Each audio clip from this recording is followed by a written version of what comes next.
Good morning everyone. कैसे हैं आप सभी? Very good. चलिए, तो लास्ट क्लास में हमने डिस्कस किया था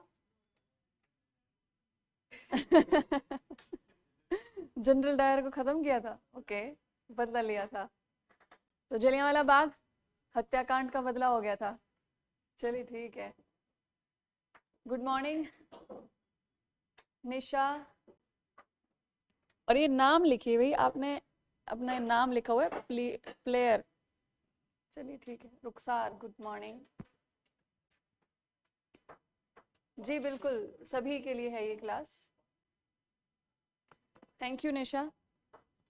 अच्छा, हाँ, किसके बताते हैं? ठीक है। अच्छा, ये बताइए कि जितने भी टॉपिक हमने कवर किए हैं, आप वो सारे टॉपिक रिवाइज कर रहे हो?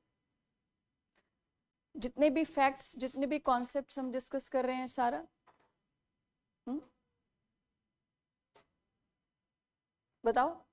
रिवाइज कर रहे हो, याद कर रहे हो, प्रैक्टिस कर रहे हो उसकी? देखो, उसको प्रैक्टिस करते रहना। इसके साथ साथ आप सिर्फ एनसीईआरटी पढ़ो, ठीक है? आपका एग्जाम के लिए सफिशिएंट है, ठीक है?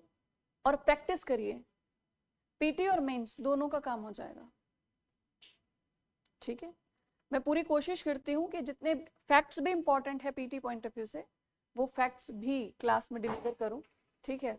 तो वो पोर्शन भी आपका पीटी के लिए तैयार हो जाए, ठीक है? इसके साथ साथ आप एनसीईआरटी एक बार और पढ़ लो, बस जितना हो सके। जैसे जैसे ये टॉपिक कवर होते जा रहे हैं, इन टॉपिक्स को यहीं की कवर करते चलिए।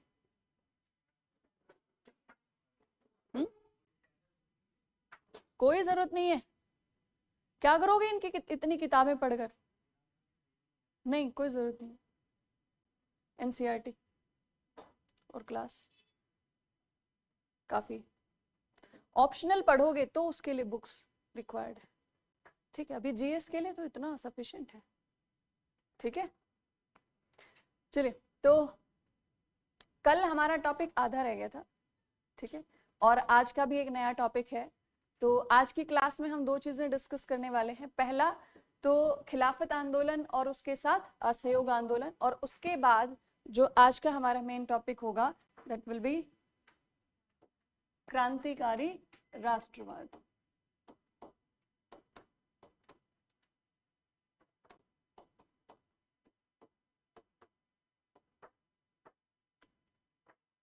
ठीक है?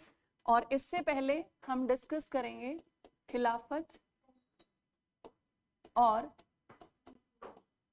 असहयोग आंदोलन।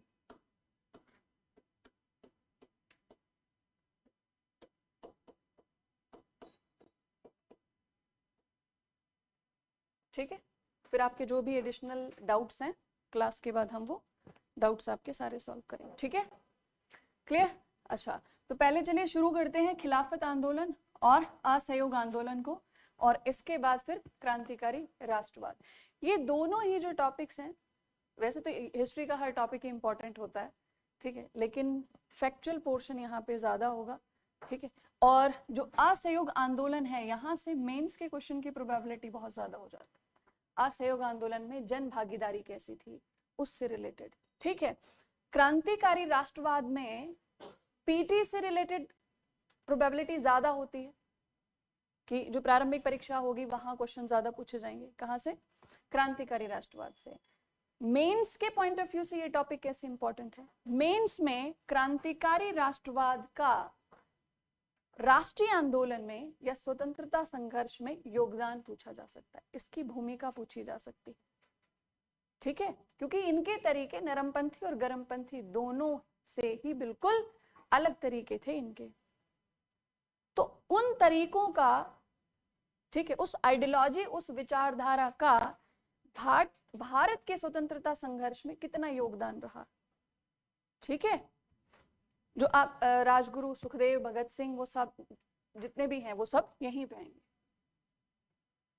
ठीक है? तो उन सब की क्या भूमिका रही स्वतंत्रता संघर्ष में, ये तो मेंस के पॉइंट ऑफ व्यू से ये क्वेश्चन बनता है, इनकी भूमिका, इनका योगदान, इनकी विचारधारा से संबंधित, इनकी विचारधारा कितनी ज्यादा महत्वपूर्ण रही राष्ट्रवाद के लिए, इनकी विचारधारा का क्या योगदान रहा स्वतंत्रता के लिए। ठीक है, ये मेंस के हिसाब से बनेगा। और पीटी के हिसाब से यहां से क्वेश्चन कैसे बनेगा, डायरेक्ट स्टेटमेंट बेस्ड क्वेश्चन होंगे। ठीक है, वहां पे आपको प्लेस, पर्सन का नेम और वो इंसिडेंट याद रखना है, रिलेटेड इंसिडेंट। ठीक है, कुछ समितियां बनी जैसे अनुशीलन समिति, युगांतर। ठीक है, तो ये सारे क्या हैं, ये वो ऑर्गेनाइजेशंस हैं, वो इंस्टीट्यूशंस हैं जो क्रांतिकारी राष्ट्रवादियों ने बनाए। ठीक है, तो पीटी के लिए डायरेक्ट स्टेटमेंट बेस्ड क्वेश्चन बनेगा, वहां फैक्चुअल इंफॉर्मेशन रिक्वायर्ड है, और मेंस के लिए इनका कंट्रीब्यूशन रिक्वायर्ड है, इनका योगदान रिक्वायर्ड है। ठीक है, उसी तरीके से खिलाफत और असहयोग दोनों के कुछ फैक्चुअल पोर्शन इंपॉर्टेंट है, लेकिन मेंस के पॉइंट ऑफ व्यू से ये ज्यादा इंपॉर्टेंट है, असहयोग आंदोलन। समझ गए? ठीक है, चलो तो हेडिंग लिखिए सबसे पहले, खिलाफत आंदोलन।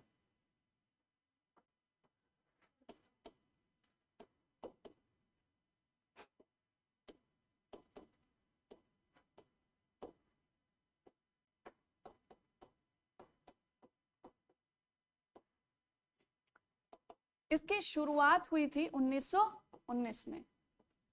भारत में जो खिलाफत आंदोलन है उसकी शुरुआत हुई 1919 में। गुड मॉर्निंग सचिन, वॉइस कम है, अभी बताइएगा। ठीक है, अगर वॉइस अभी भी कम रहे तो बताइए। ऑफलाइन वालों के लिए तो ठीक है ऑनलाइन वालों का कमेंट देख रही हूँ। क्लियर? सो खिलाफत आंदोलन, अभी खिलाफत आंदोलन शुरू क्यों हुआ भारत में?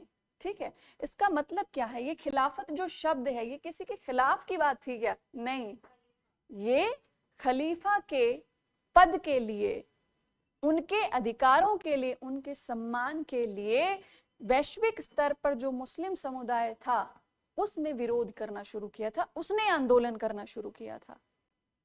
ठीक है, किसके लिए हुआ था ये? खलीफा के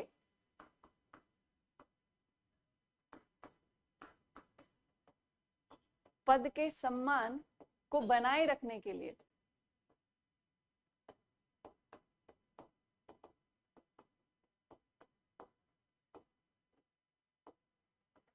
ये वैश्विक स्तर पर, ठीक है, वैश्विक स्तर पर जो मुस्लिम समुदाय था उसने ये आंदोलन शुरू किया था।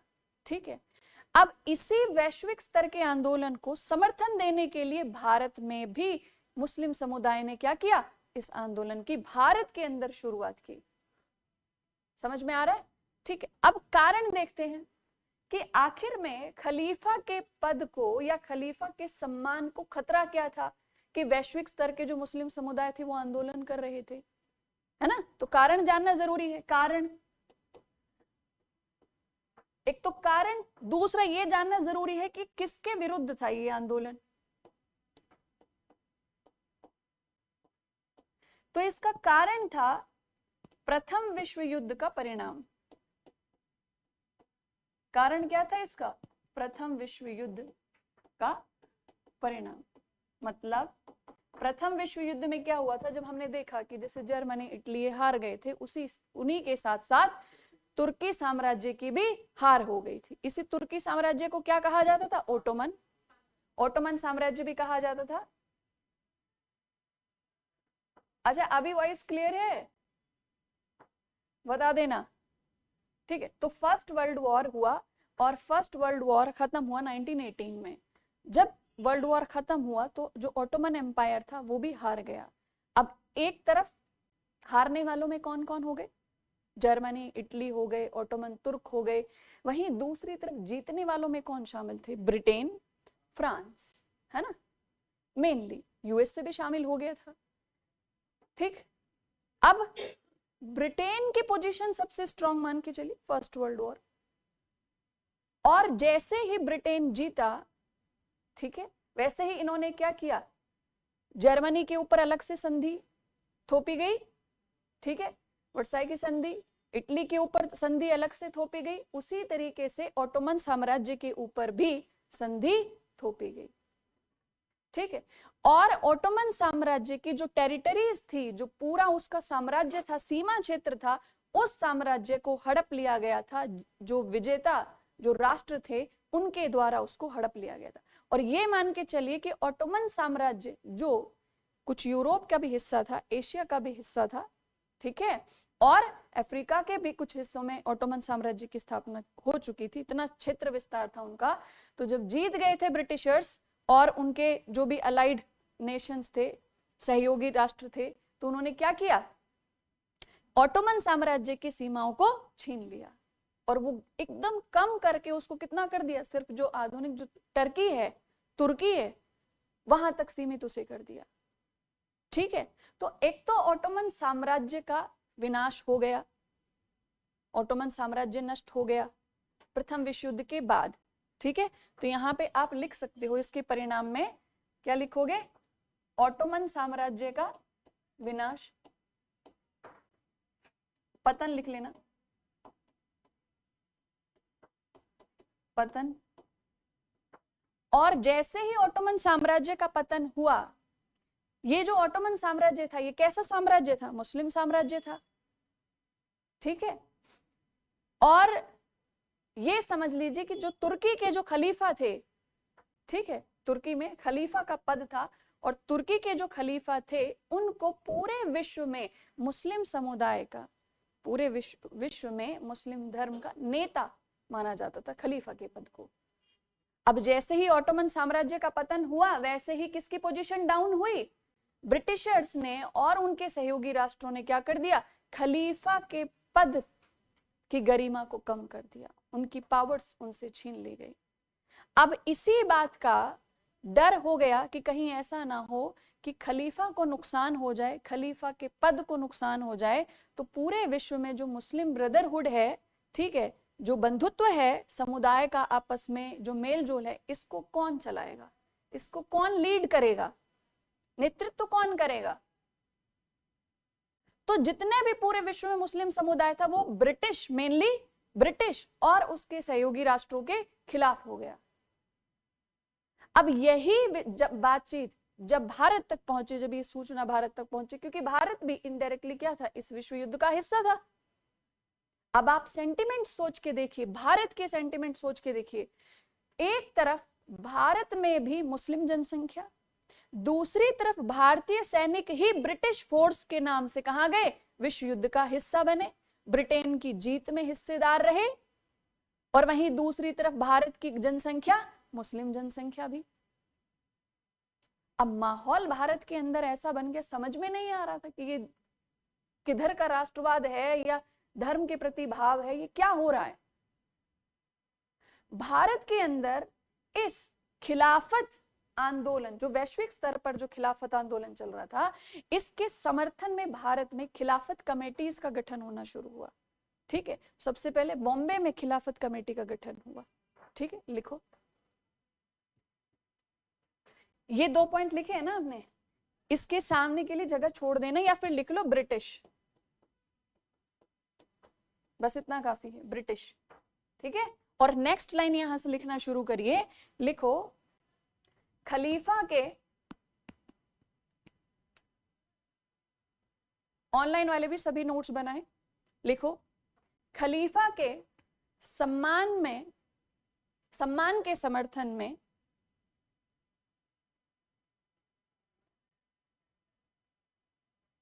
वैश्विक स्तर पर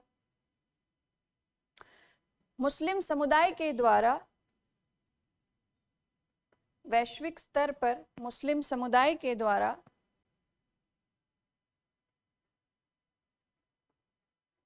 आंदोलन चलाया जा रहा था,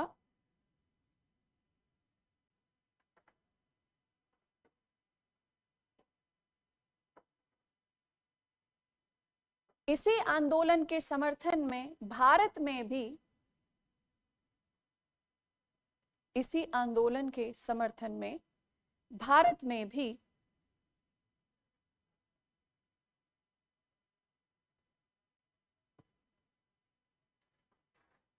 खिलाफत आंदोलन की शुरुआत हुई, खिलाफत आंदोलन की शुरुआत हुई। अब मुख्य नेता भारत में खिलाफत आंदोलन के मुख्य नेता लिखो।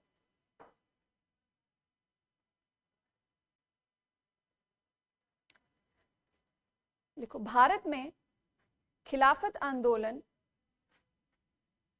अली बंधुओं के अली बंधुओं के नेतृत्व में शुरू हुआ।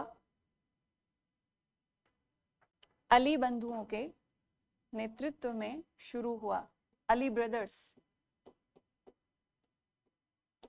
और ये अली बंधु कौन से थे? एक का नाम है मोहम्मद अली और दूसरे शौकत अली। नाम अभी तुरंत याद कर लेना, मोहम्मद अली और शौकत अली। इनके नेतृत्व में ये आंदोलन चला। ठीक है, लिखो इनके अलावा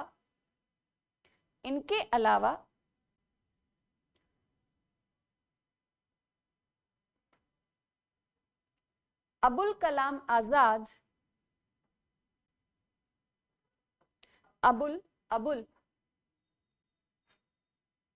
अबुल कलाम आजाद और हसरत मोहानी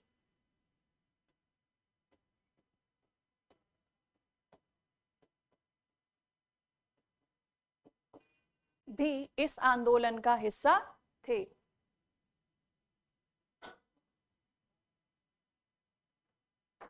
ये भी इस आंदोलन का हिस्सा थे। लिखो नेक्स्ट लाइन लिखिए। लिखो 1919 में बॉम्बे में खिलाफत कमेटी का गठन किया गया। कमेटीज बनाई गई, ठीक है, और उन कमेटीज में क्या होता था? मुस्लिम समुदाय के लोगों को एकत्रित किया जाता था और ये डिसाइड किया जाता था कि अब ब्रिटिश के अगेंस्ट में किस तरीके से आंदोलन किया जाए और खलीफा के पद को कैसे बचाया जाए, कैसे अपनी मांगे ब्रिटिशर्स तक पहुंचाई जाए। ठीक है, तो कमेटी का गठन हुआ। सबसे पहली कमेटी भारत में कहाँ गठित हुई? बॉम्बे में गठित हुई।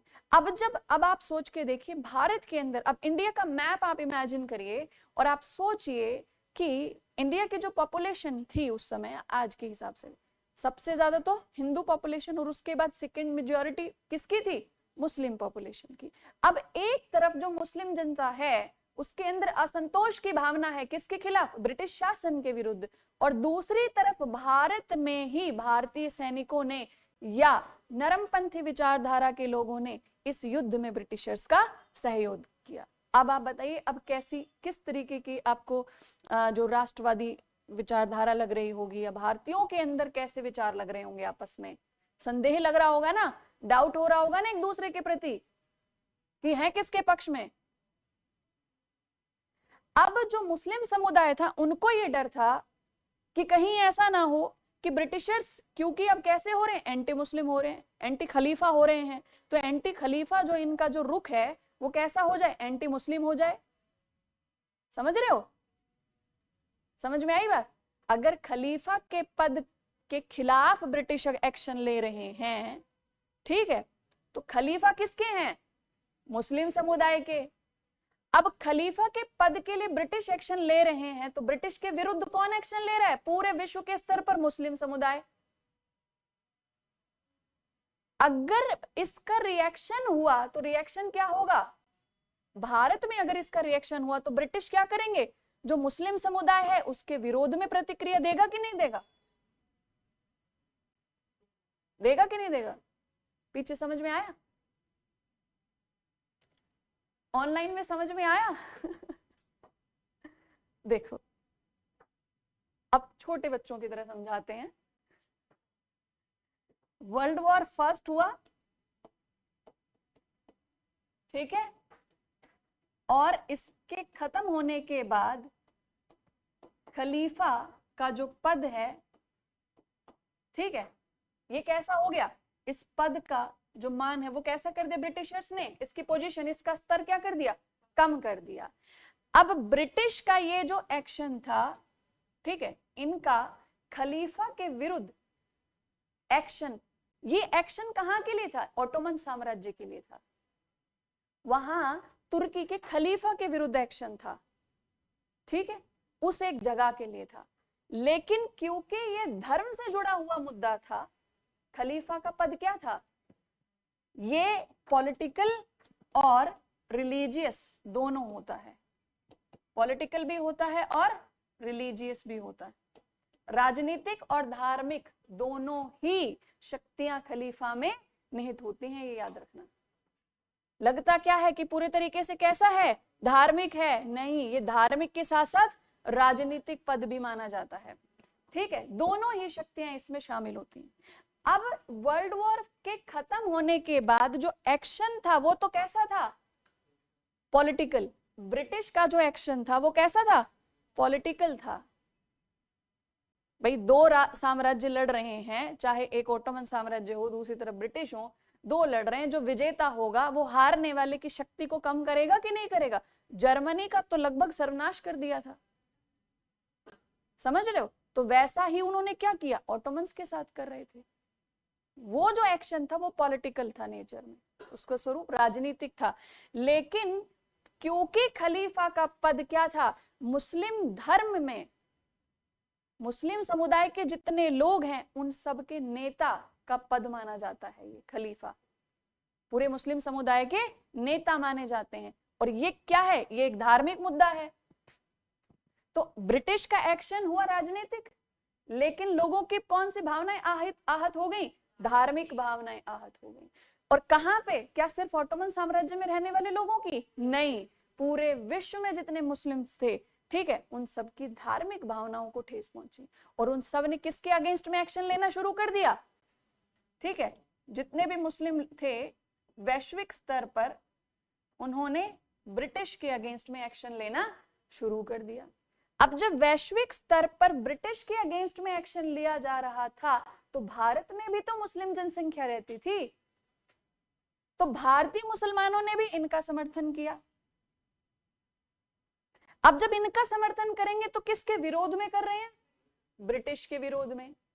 अब ब्रिटिश का रूल भारत में भी है,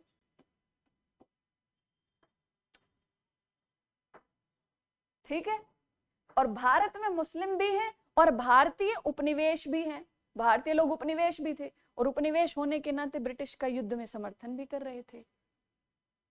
अब समझ में आई डिस्टरबेंस कि इंडिया के अंदर क्या सिचुएशन बन गई थी। ऐसा माहौल बन गया था, माना जा रहा था कि कहीं ऐसा ना हो राष्ट्रवादी आंदोलन यहीं पे खत्म हो जाए और यहीं पे एक डाउट वाली सिचुएशन, एक दूसरे के प्रति संदेह वाली सिचुएशन क्रिएट ना हो जाए कि जो मुस्लिम समुदाय है अब वो राष्ट्रवादी आंदोलन का हिस्सा रहेगा कि नहीं रहेगा। क्या ये पूरे तरह से जितने भी मुस्लिम राष्ट्रवादी नेता हैं, कहीं ऐसा ना हो कि हम जो सुशासन की बात कर रहे हैं, राष्ट्रवाद की बात कर रहे हैं, उस मुद्दे को छोड़कर अपना एक धार्मिक मुद्दा उठा दें। समझ में आ रही बात। तो भारत के अंदर असंतोष की स्थिति पैदा हो गई। संप्रदायवाद तो वैसे ही शुरू हो चुका था भारत के अंदर, अब इस आंदोलन का समर्थन जैसे ही भारतीय मुसलमानों ने किया वैसी और स्थिति खराब। अब मुस्लिम समुदाय आईएनसी की तरफ घूर घूर के देखे, नरमपंथी नेताओं की तरफ, कि तुम ही लोग समर्थन में थे ना, क्यों कि जब ये युद्ध खत्म हो जाएगा तो ये हमें रिवॉर्ड देंगे। क्या रिवॉर्ड दिया जा रहा है, हमारे मतलब भारत की कुल जनसंख्या का एक इतना बड़ा हिस्सा, ठीक है, उसकी धार्मिक भावनाओं को ठेस पहुंचाई जा रही है, ये रिवॉर्ड है हमारे लिए। और तो छोड़िए 1919 का कल जो आपने मॉन्टेग्यू चेम्सफोर्ड रिफॉर्म जो आपने पढ़ा, उसमें एक चीज और ऐड कर लेना, ठीक है। 1909 में मुस्लिम समुदाय के लिए पृथक निर्वाचन क्षेत्र बनाए थे। 1919 में आते आते ईसाई और सिख लोगों को भी पृथक निर्वाचन में शामिल कर दिया था। मतलब क्या हो रहा था, भारत में धार्मिक आधार पर लोगों को बिल्कुल अलग अलग कर देना। और दूसरी सिचुएशन ये क्रिएट हो गई भारत के अंदर। अब जितने भी बड़े बड़े नेता थे वो सारे टेंशन में, उन्होंने कहा क्या किया जाए। तब गांधी जी ने कहा कि एक रास्ता है। मैंने कहा क्या, खिलाफत आंदोलन का समर्थन कर दो। अगर भारतीय राष्ट्रीय कांग्रेस खिलाफत आंदोलन के समर्थन में आ जाएगी तो भारत के जितने भी मुस्लिम हैं वो सभी आईएनसी के सपोर्ट में रहेंगे। उनका विश्वास पक्का हो जाएगा कि देखिए जब राष्ट्रवाद की बात थी तो इन्होंने हमारा सहयोग लिया, आज जब हमारे धर्म की बात है तो ये सभी मिलकर हमारा सहयोग कर रहे हैं, हमारी बात रख रहे हैं। इसीलिए गांधी जी ने 1919 में क्या कि गांधी जी ने भी खिलाफत आंदोलन की शुरुआत की। लिखो, गांधी जी के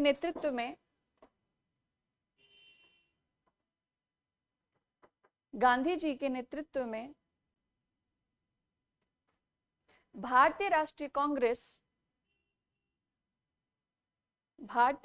कांग्रेस और अन्य राष्ट्रवादी नेताओं के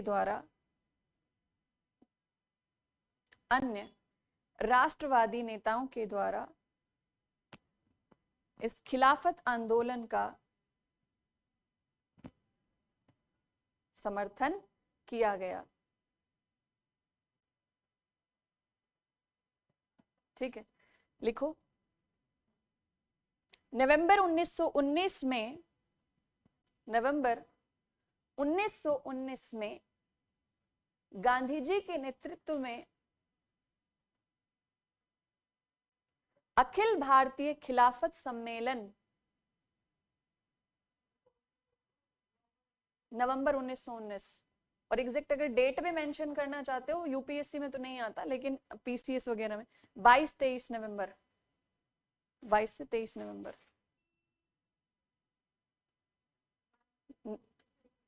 नवंबर 1919 को गांधी जी के नेतृत्व में अखिल भारतीय खिलाफत सम्मेलन, ऑल इंडिया खिलाफत कॉन्फ्रेंस,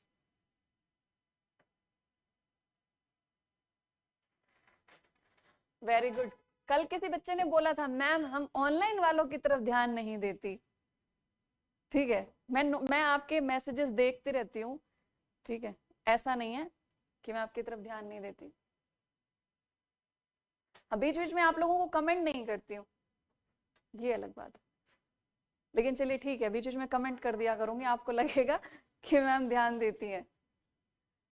ओके, हाँ, तो अखिल भारतीय खिलाफत सम्मेलन का आयोजन किया गया, ब्रैकेट में लिख लें दिल्ली। आयोजन कहां पे हुआ? दिल्ली में आयोजन हुआ। ठीक, इतना खिलाफत आंदोलन के लिए इतना काफी है। अब देखो, इसी खिलाफत आंदोलन को और ज्यादा, मतलब ये कहें कि फोर्स के साथ आगे बढ़ाने के लिए, और ज्यादा बल देने के लिए क्या किया गया गांधी जी ने कि अब जो हमारा दूसरा, क्योंकि उस समय माहौल कैसा बन रहा था, बहुत ही ज्यादा असंतोष आ गया था।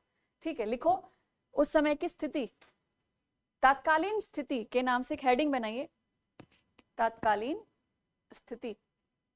तो उस समय की स्थिति देख लेते हैं, क्या क्या सिचुएशंस थी। अब उस समय की सिचुएशन याद करिए। एक तो 1918 विश्व युद्ध समाप्त होने के बाद खिलाफत आंदोलन भारत में शुरू। ठीक है, उसके अलावा बताइए, हाँ, 1919 का अधिनियम। ठीक है, लिखो, देखो इसको, ये जो अधिनियम है 1919 वाला, ध्यान देना, इसे मॉन्टेग्यू चेम्सफोर्ड रिफॉर्म के नाम से भी जाना जाता है। ठीक है, क्योंकि वो जो रिफॉर्म्स के लिए जो सिफारिशें थी वही एक्ट बनकर लागू हुई थी, अधिनियम बनकर लागू थी। इसको इंडियन काउंसिल्स एक्ट भी के नाम से भी जाना जाता है, क्योंकि काउंसिल्स में चेंजेस हुए थे, जो परिषदें थी, प्रांतीय और केंद्रीय परिषद थी, उनमें बदलाव हुए थे। इसी को भारत सरकार अधिनियम 1919 के नाम से भी जाना जाता है। तो आप लोग ये परेशान ना हो कि ये क्या है, तीनों एक ही है। क्लियर? ठीक है, तो यहां पे लिख लीजिए, भारत सरकार अधिनियम 1919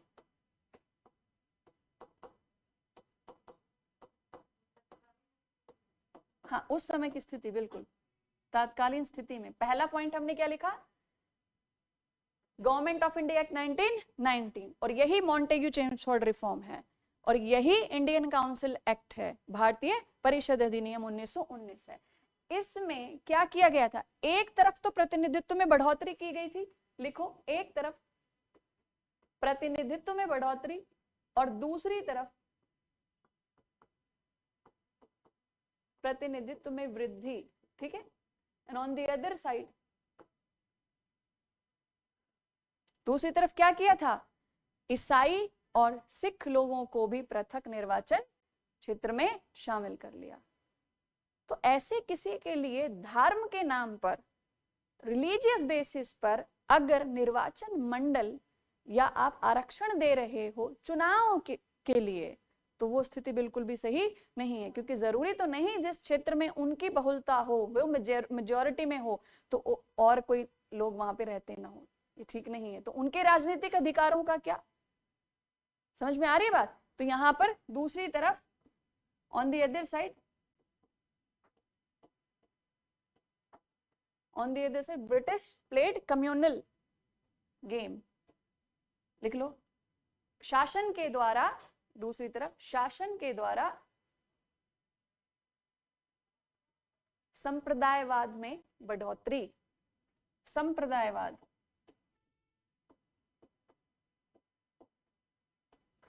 और यही जो पॉइंट्स अभी हम लिख रहे हैं ना बेटा, ये असहयोग आंदोलन को कनेक्ट करेगा, और जब असहयोग आंदोलन भी इसमें जुड़ जाएगा तो यही चीज किसको और कनेक्ट करेगी, ये राष्ट्रवाद वाला जो अगला जो हमारा टॉपिक है, क्रांतिकारी राष्ट्रवाद, उसके रीजंस बन जाएंगे। ठीक है, सांप्रदायवाद में वृद्धि कैसे, ब्रैकेट में लिख दीजिए, ईसाई और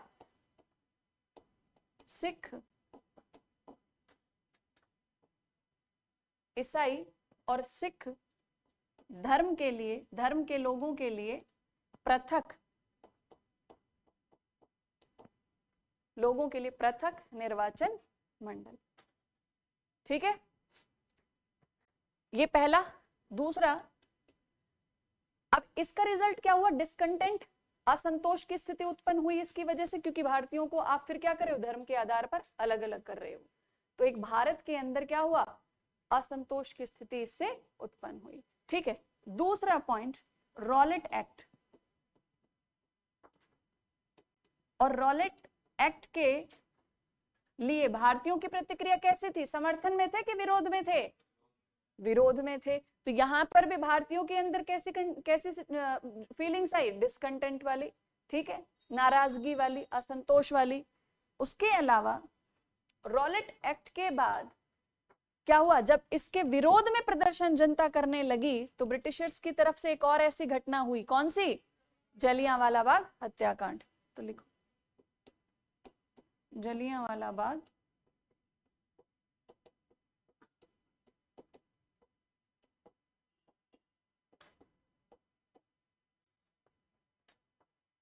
ठीक है, और इसके बाद खिलाफत। तो ये तात्कालीन स्थिति बन चुकी थी। अब भारत का माहौल आप सोच के देखिए कि भारत के अंदर कैसी स्थिति लग रही होगी, भारतीयों की भावनाएं कैसी होंगी उस समय। ठीक है, एक तरफ मॉन्टेग्यू चेम्सफोर्ड रिफॉर्म आ गया, रॉलेट एक्ट आ गया कि किसी को भी, ये रॉलेट एक्ट आया किस लिए था, जो क्रांतिकारी राष्ट्रवाद जो भारत के अंदर था उसी को दमन करने के लिए, उसी को सप्रेस करने के लिए रॉलेट एक्ट आया था। ठीक है, याद है ना रॉलेट एक्ट क्या था, क्या था बताइए। हाँ, शक के आधार पर ही बिना वारंट के अरेस्ट किया जा सकता था और उसे सजा भी दी जा सकती थी। ठीक है, जेल में भी 2 साल के लिए बंद रख सकते थे, और अगर और क्या कह सकते थे कि ये नेशनल सिक्योरिटी को थ्रेट है तो क्या किया जाएगा, उसे फांसी तक दे दी जाती थी।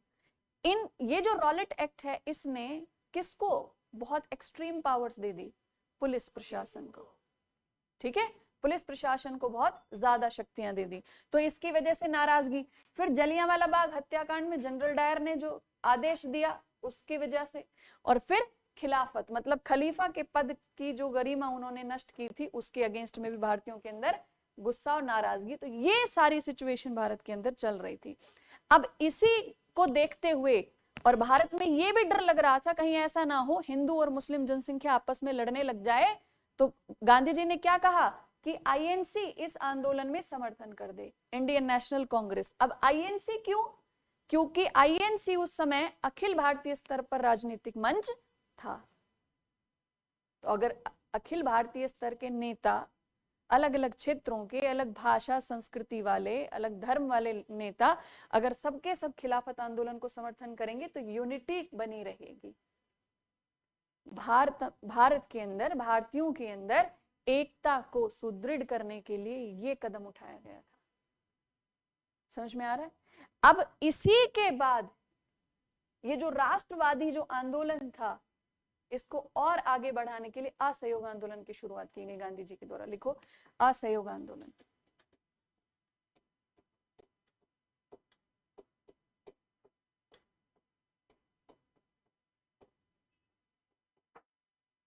अब जब ये सारे काम हो रहे थे, कहां से? मॉन्टेग्यू चेम्सफोर्ड रिफॉर्म के अगेंस्ट में भारतीयों का विरोध प्रदर्शन, यहां से लेकर और खिलाफत आंदोलन तक जब ये सारे काम हो रहे थे, तो इसको रोकने के लिए ब्रिटिश शासन क्या कर रहा था?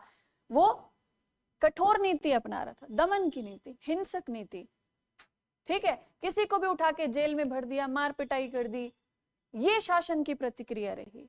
अब 1919 चल रहा था, उसके बाद आ गया 1920। अब शासन की प्रतिक्रिया को देखकर सब लोग ये सोच रहे थे कि ये तो इस तरीके से राष्ट्रवाद के लिए खतरा है, तो ये सही समय है, जनता के अंदर गुस्सा है, नाराजगी है, और जो ये राष्ट्रवाद का उबाल आ रहा है ना, ये सही अवसर है, अखिल भारतीय स्तर पर कोई बड़ा आंदोलन शुरू किया जाए। ठीक है, अखिल भारतीय स्तर पर बड़ा आंदोलन शुरू किया जाए। और इसीलिए असहयोग आंदोलन की शुरुआत की गांधी जी ने। और ये असहयोग आंदोलन की जो शुरुआत थी, जो घोषणा थी, इसके लिए भारतीय राष्ट्रीय कांग्रेस का एक विशेष अधिवेशन बुलाया गया। वैसे सामान्य तौर पर अधिवेशन कब होते थे? दिसंबर में। हर साल, प्रतिवर्ष कब होते थे अधिवेशन? दिसंबर में हुआ करते थे अधिवेशन। ठीक है, लेकिन परिस्थिति की गंभीरता को देखते हुए ये सोच के कि सिचुएशन नॉर्मल नहीं है, सितंबर में विशेष अधिवेशन बुलाया गया भारतीय राष्ट्रीय कांग्रेस का कि दिसंबर तक इंतजार नहीं करना। तो सितंबर में एक विशेष अधिवेशन बुलाया गया। लिखो, देखो, भारत में परिस्थिति को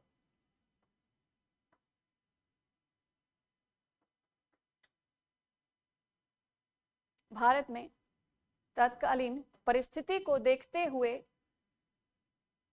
भारतीय राष्ट्रीय कांग्रेस का विशेष अधिवेशन बुलाया गया। तो लिखो 1920 का विशेष अधिवेशन।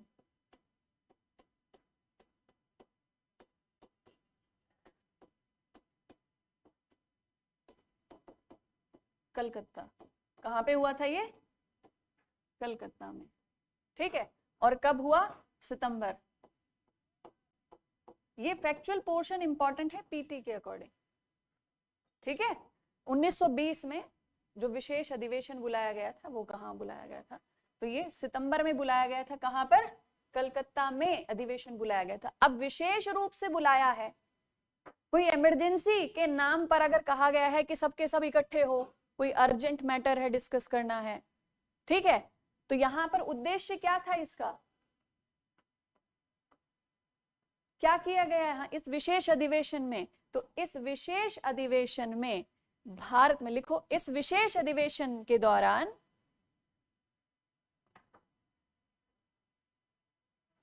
हाँ जी धीरज, स्पेशल सेशन, इस विशेष अधिवेशन के दौरान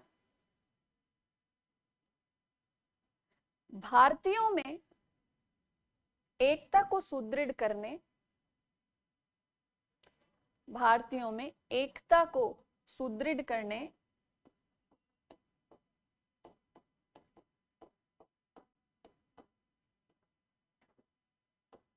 और राष्ट्रवाद को बल देने के लिए, राष्ट्रवाद को बल देने के लिए, ठीक है, उद्देश्य क्या क्या हो गए? एकता को मजबूत करना, सुदृढ़ करना और राष्ट्रवाद को बल देना। ठीक है, बल देने के लिए असहयोग आंदोलन की घोषणा की गई। असहयोग आंदोलन की घोषणा की गई।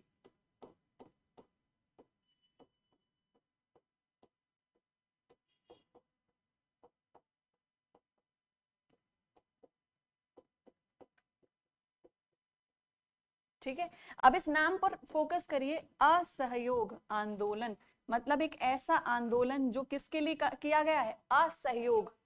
अब असहयोग का मतलब सहयोग ना करना,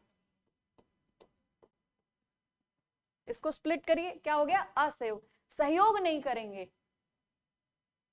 ठीक है, कैसे विरोध करेंगे, सहयोग ना करके विरोध करेंगे। वो एक ऐड आता है ना, कभी कभी कुछ ना करना भी सही है आता है ना तो वो किससे प्रभावित है, वो असहयोग आंदोलन से प्रभावित है। जरूर किसी ने असहयोग आंदोलन पढ़ा होगा तो उसके माइंड में आया होगा ऐसा भी एडवर्टीजमेंट हो सकता है।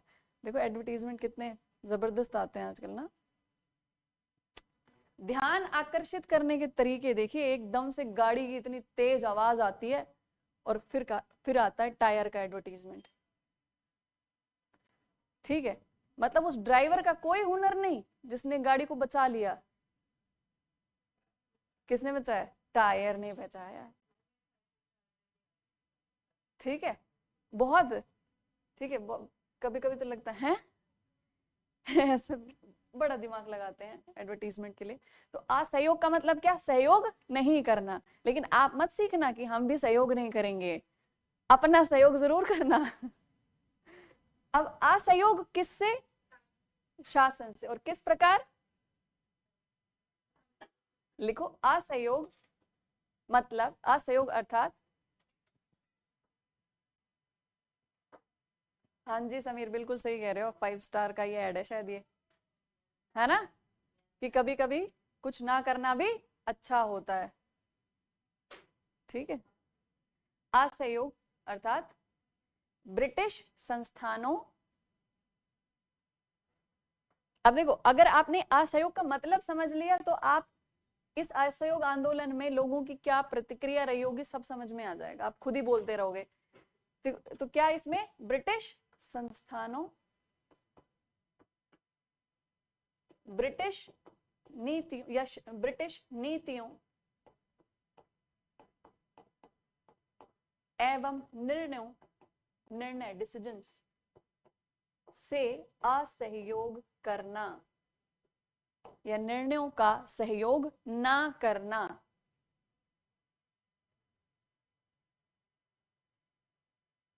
ठीक है, तो अब यहां हमने क्या लिखा, संस्थान।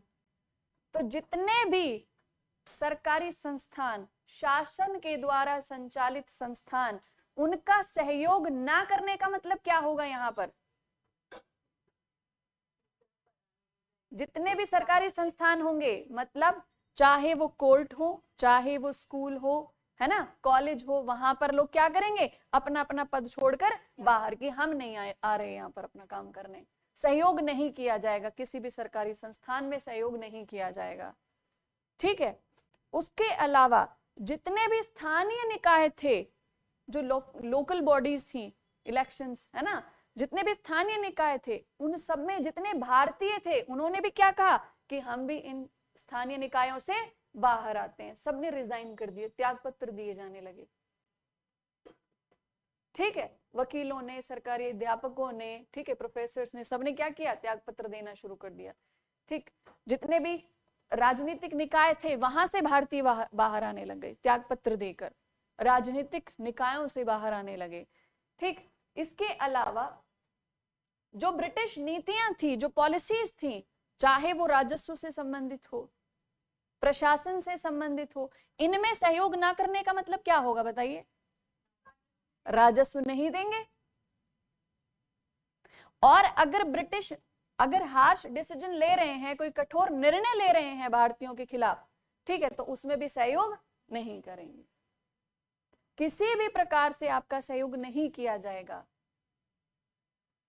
इसके साथ साथ जितने भी बड़े राष्ट्रीय स्तर के लोग थे जिनको ब्रिटिश के द्वारा कभी सम्मान दिया गया हो, कोई उपाधि दी गई हो, तो जिन जिन के पास शासन के द्वारा दी गई उपाधि और सम्मान थे, उन सब ने क्या किया, अपनी उपाधियों और सम्मान का त्याग कर दिया। उन्होंने कहा ये वापस लो।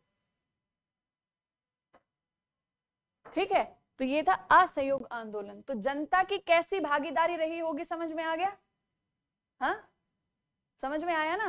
अब लिखो, लॉन्च डेट इसकी क्या है, सितंबर में लॉन्च हुआ, 5 तारीख को, 5 सितंबर को ये लॉन्च हुआ था। असहयोग आंदोलन की शुरुआत 5 सितंबर। ईयर बताइए जरा। वेरी गुड, 1920, 5 सितंबर 1920 को ये लॉन्च हुआ, मतलब शुरू हुआ। ठीक है, लिखो। उद्देश्य तो आपने लिख ही लिए इसके, असहयोग आंदोलन के उद्देश्य क्या थे, लिखो। जन भागीदारी,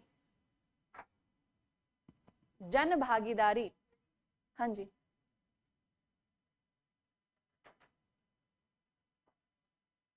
जन भागीदारी लिखो। असहयोग आंदोलन में अखिल भारतीय स्तर पर,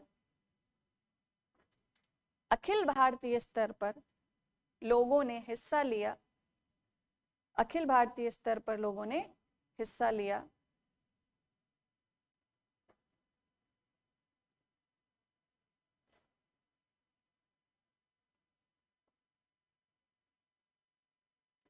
स्कूल कॉलेजेस, स्कूल कॉलेज और अन्य शासन द्वारा संचालित, शासन द्वारा संचालित शैक्षणिक निकायों या संस्थान लिख लेना, शैक्षणिक संस्थानों, कॉमा, अदालतों,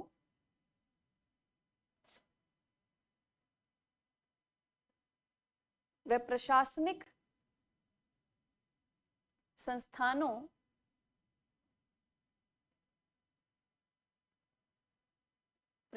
संस्थानों में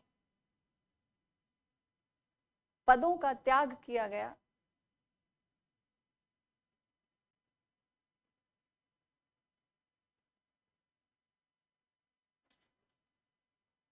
ठीक है, शासन की नीतियों का,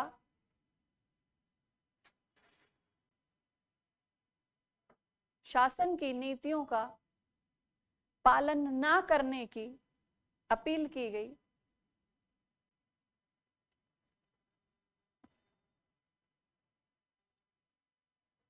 जैसे कि राजस्व, राजस्व अदा करने से मनाही, जैसे कि राजस्व अदा करने से मनाही।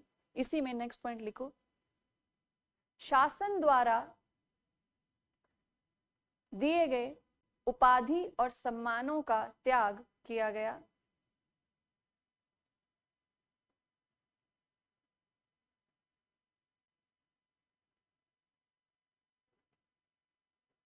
शासन द्वारा दिए गए उपाधि और सम्मानों का त्याग किया गया।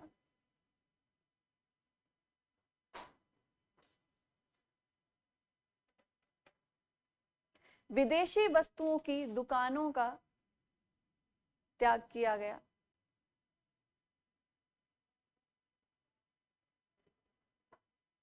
नेक्स्ट पॉइंट, अखिल भारतीय स्तर पर, हाँ जी, इसको बाद में 1922 में इसको विड्रॉ कर लिया गया था। ठीक है, अखिल भारतीय स्तर पर बहिष्कार और स्वदेशी आंदोलन का प्रचार किया गया। अखिल भारतीय स्तर पर बहिष्कार और स्वदेशी, तो बहिष्कार आंदोलन से समझ गए होंगे, विदेशी वस्तु विदेशी सेवाओं का बहिष्कार, और स्वदेशी का मतलब स्वदेश निर्मित वस्तु और सेवाओं का उपयोग। ठीक है, हाँ जी, तो ये प्रतिक्रिया हुई जनता की, और अखिल भारतीय स्तर पर अलग अलग वर्ग ने, अलग अलग समूह ने इसमें हिस्सा लिया। ठीक है, तो कहते हैं कि पूरे, कौन सा बेटा, हाँ क्या,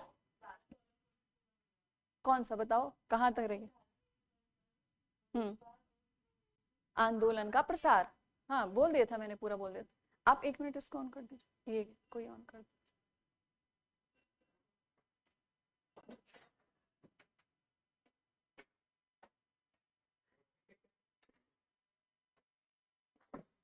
आंदोलन वाला माहौल चल रहा है ना, तो वैसे ही प्रतिक्रिया थी।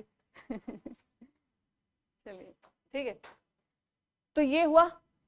अब एक तरफ ये असहयोग आंदोलन चल रहा था, आंदोलन की शुरुआत हुई, ठीक है। इसी समय में अगस्त के आसपास बाल गंगाधर तिलक की डेथ हो गई थी, ठीक है, बाल गंगाधर तिलक की डेथ हो गई। तो असहयोग आंदोलन में ही क्या हुआ कि अब एक इतने बड़े राष्ट्रवादी नेता का अगर लॉस हो जाएगा, ठीक है, तो ये तो बहुत बड़ी हानि थी।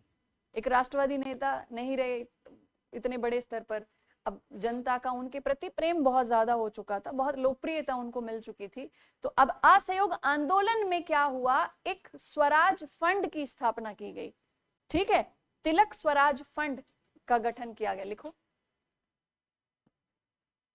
तिलक स्वराज फंड की घोषणा की गई। ये पॉइंट्स इंपॉर्टेंट है बेटा, पीटी के लिए लिखते रहना इनको। तिलक स्वराज फंड,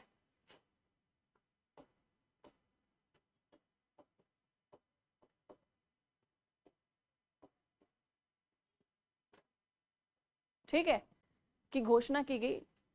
और इसमें यह कहा गया कि हम लगभग 1 करोड़ रुपए इकट्ठा करेंगे। कितना? 1 करोड़। आज का 1 करोड़ नहीं उस समय का 1 करोड़, क्योंकि आज से अगर 25 साल पहले की भी बात करें तो उस समय तो चवन्नी भी चलती थी, 10 पैसे भी चलते थे, 5 पैसे भी चलते थे। तो आप सोच के देखिए ये किस समय की बात हो रही है, 1920 की बात हो रही है।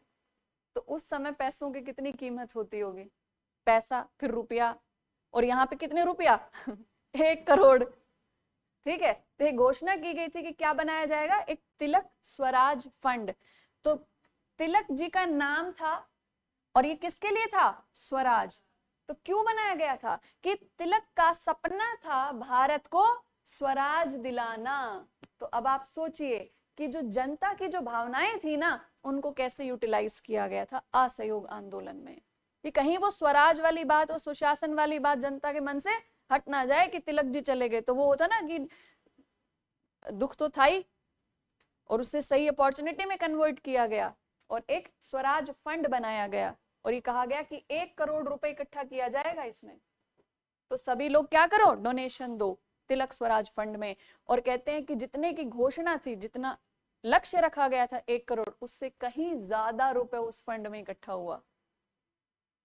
और साफ कह दिया गया था कि ये जो फंड होगा ये किसके लिए होगा, यूटिलाइज किया जाएगा, स्वराज दिलाने में।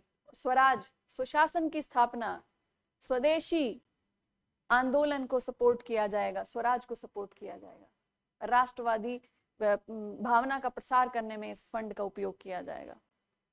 समझ में आ रहा है? तो पैसों का इंतजाम हो गया था राष्ट्रवादी आंदोलन में लिख लिया, कितना लक्ष्य रखा गया था इसका, 1 करोड़ स्वराज के लिए। अब ये तो हुआ अखिल भारतीय स्तर पर गांधी जी के नेतृत्व में असहयोग आंदोलन की शुरुआत हुई।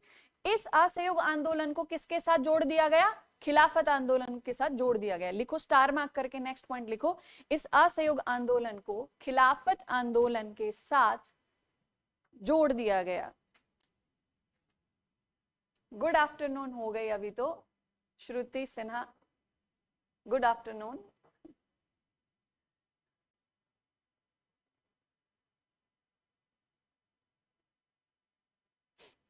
असहयोग आंदोलन को खिलाफत आंदोलन के साथ जोड़ दिया गया, ठीक है। अब भारत के अन्य हिस्सों में कुछ स्थानीय नेताओं ने असहयोग आंदोलन को का प्रसार किया, उसको बढ़ावा दिया। लिखो, नेक्स्ट पॉइंट लिखो, कुछ स्थानीय नेताओं के द्वारा क्षेत्रीय स्तर पर, स्थानीय नेताओं के द्वारा क्षेत्रीय स्तर पर असहयोग आंदोलन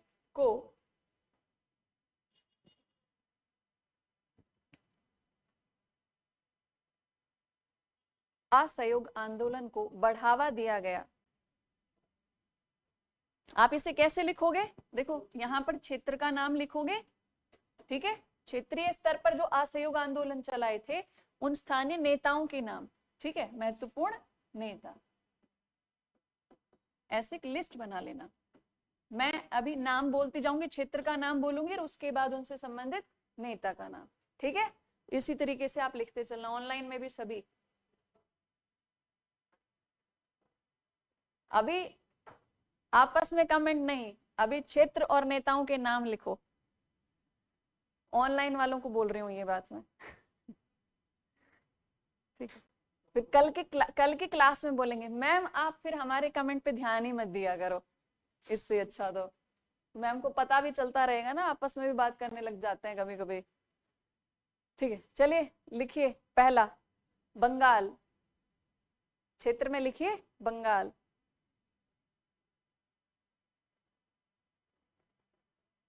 बंगाल, और महत्वपूर्ण नेता का नाम है बीरेंद्रनाथ सस्मल।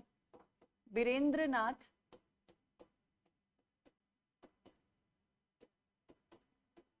सस्मल। ठीक है, बंगाल। उसके बाद लिखो असम। असम, असम में जे एम सेन गुप्ता। जे एम सेन गुप्ता, असम। नेक्स्ट लिखो संयुक्त प्रांत, यूनाइटेड प्रोविंस के नाम से जाना जाता था ये, संयुक्त प्रांत। संयुक्त प्रांत में नाम लिखो। अब इससे एक क्वेश्चन भी याद आया मुझे, पहले लिखो बाबा रामचंद्र। बाबा रामचंद्र। अब बताइए ये नाम आपने पहले कहाँ पढ़ा है? हाँ, वेरी गुड। अब इस एक ने सबको बचा लिया। किस किस को याद था, ईमानदारी से बताइए। नहीं था ना? अभी भी इनको याद नहीं आ रहा है? आ रहा है, याद आ रहा है? चलिए वो विद्रोह पढ़ के आइएगा, ठीक है? किसान विद्रोह, जनजातीय विद्रोह, लगता है रिवीजन नहीं हुआ है ना? समझ में आ रहा है, लिखो। नेक्स्ट पंजाब।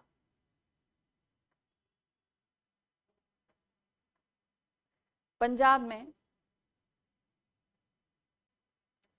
लिखो अकाली आंदोलन के माध्यम से,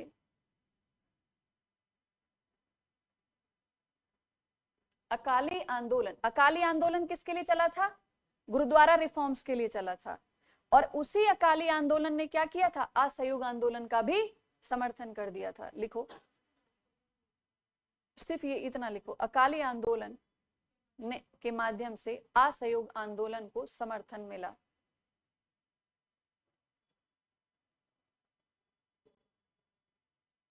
उसके बाद राजस्थान क्षेत्र में, वो कहते हैं ना कि आंदोलन कुछ और चल रहा हो, उसी में असहयोग आंदोलन का नाम भी जोड़ दिया जाए। ठीक है, तो आप अकाली आंदोलन को रिवाइज करके आना कल, ये होमवर्क है आपका। राजस्थान लिखिए। राजस्थान में बिजौलिया आंदोलन, बिजौलिया,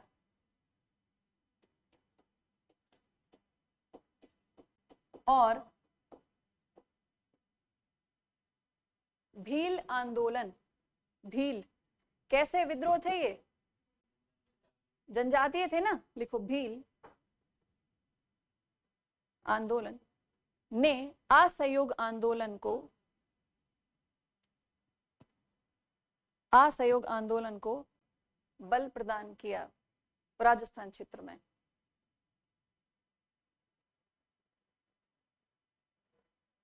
जो भील आंदोलन था वो मोतीलाल तेजावत के नेतृत्व में चल रहा था। ठीक है, मोतीलाल तेजावत। नेक्स्ट लिखिए गुजरात। गुजरात के बताओ नाम, कौन से नेता थे गुजरात के जो बहुत ज्यादा लोकप्रिय हो चुके थे इस समय तक गुजरात से? वल्लभ भाई पटेल। वल्लभ भाई पटेल। नेक्स्ट आंध्र, आंध्र प्रदेश, आंध्र क्षेत्र।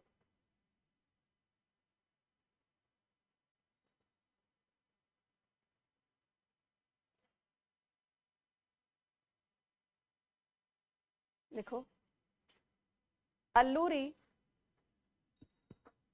लिख दूं,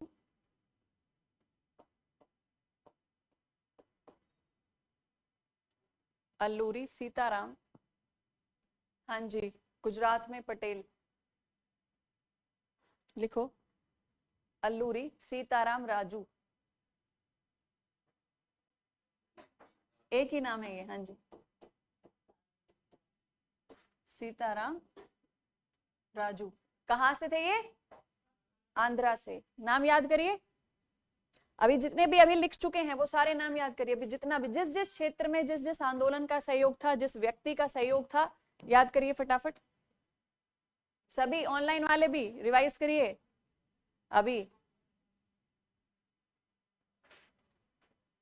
जी बिल्कुल पढ़ाएंगे। गुड्डू कुमार,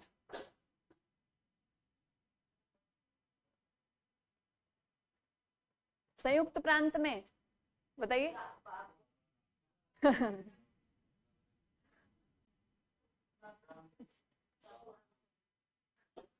बाबा रामचंद्र, बाबा राम नहीं, बाबा रामचंद्र। अच्छा, आंध्रा में, ठीक है, नेक्स्ट लिखिए। तमिलनाडु, तमिलनाडु। आवाज सही आ रही है ऑनलाइन में? मैं खुद भी थोड़ा सा और तेज बोल रही हूँ, ठीक है। लिखो तमिलनाडु में सी राजगोपालाचारी, राजगोपालाचारी। अभी पूछूंगी ये नाम, अभी पहले भी आपने पढ़े हैं, है ना? सी राजगोपालाचारी। नेक्स्ट एस सत्यमूर्ति, हाँ इसी में, तमिलनाडु में ही एस सत्यमूर्ति और पेरियार, पेरियार लिख देती हूँ, ठीक है। ये तमिलनाडु में इनका योगदान रहा। एक और लिख लीजिए, केरल,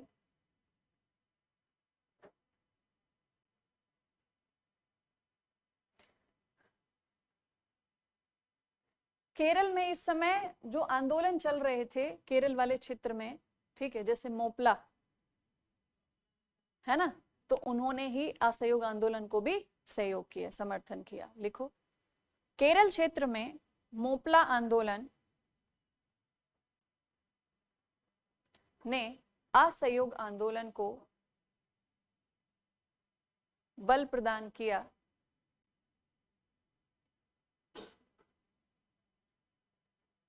अब इसका सिग्निफिकेंस बताइए, क्या महत्व रहा इसका?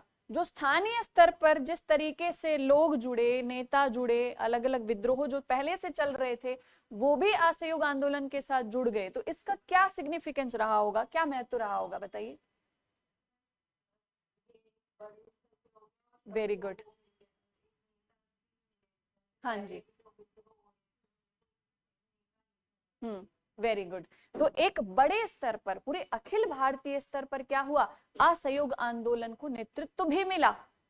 Akhil Bharatiya, all India level पर कौन नेता दिखाई दे रहे थे उन्हें? गांधी जी। गांधी जी के समर्थन में कौन दिखाई दे रहा था? भारतीय राष्ट्रीय कांग्रेस। और अपने अपने क्षेत्र में भी उन्हें स्थानीय नेता या स्थानीय संस्थान या जो आंदोलन थे वो साथ में मिलते चले गए, नेतृत्व मिलता चला गया। और इसीलिए कहा जाता है कि पहला अखिल भारतीय स्तर का पहला इतना बड़ा आंदोलन था ये, ठीक है। और ये समझ लीजिए कि पूरा अलग ही माहौल हो गया था कि अब तो स्वशासन मिल ही जाएगा, अब तो स्वराज मिल ही जाएगा, और वो भी किस तरीकों से? अहिंसा के रास्ते से, ठीक है। सत्याग्रह मतलब सत्य का पालन करेंगे, हम आपका बिल्कुल भी सहयोग नहीं करेंगे, ठीक है। और क्या किया जाएगा? बहिष्कार किया जाएगा विदेशी शासन का, स्वदेशी आंदोलन को बढ़ावा दिया जाएगा। तो आपको नहीं लग रहा एक नया राष्ट्र निर्मित हो रहा था उस समय? भारत एक नए राष्ट्र के रूप में निर्मित हो रहा था, है ना? लोगों की विचारधारा भी, लोगों की एक्टिविटीज भी, सब कुछ शामिल हो रही थी, है ना। और यूनिटी भी देखने को मिल रही थी क्योंकि खिलाफत और असहयोग आंदोलन मिल गए थे। क्लियर है, समझ में आ रहा है? ठीक है, तो लिखो इसका मैथ तो लिखो, एक लाइन में लिख दो। अखिल भारतीय स्तर पर, अखिल भारतीय स्तर पर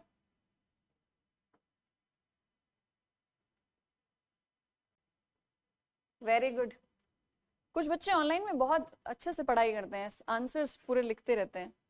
देखती मैं पहले भी थी पर आज बोल भी दे रही हूँ। वेरी गुड धीरज और नाइम मलिक, डेली क्लास अटेंड करते हैं ये। चलिए बहुत अच्छी बात है।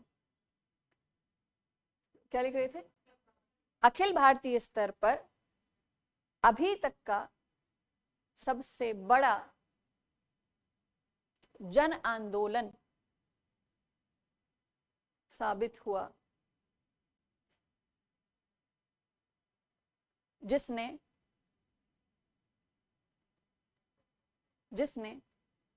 सत्याग्रह और अहिंसा के मार्ग पर, सत्याग्रह मतलब सत्य के का पालन और अहिंसा के मार्ग पर चलकर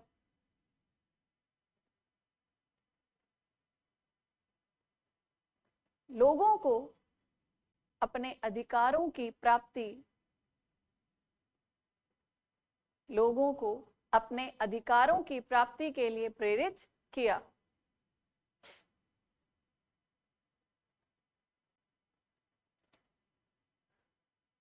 अब क्योंकि ये किस सिद्धांत पर चल रहा था? सत्य और अहिंसा के सिद्धांत पर चल रहा था, असहयोग के सिद्धांत पर चल रहा था।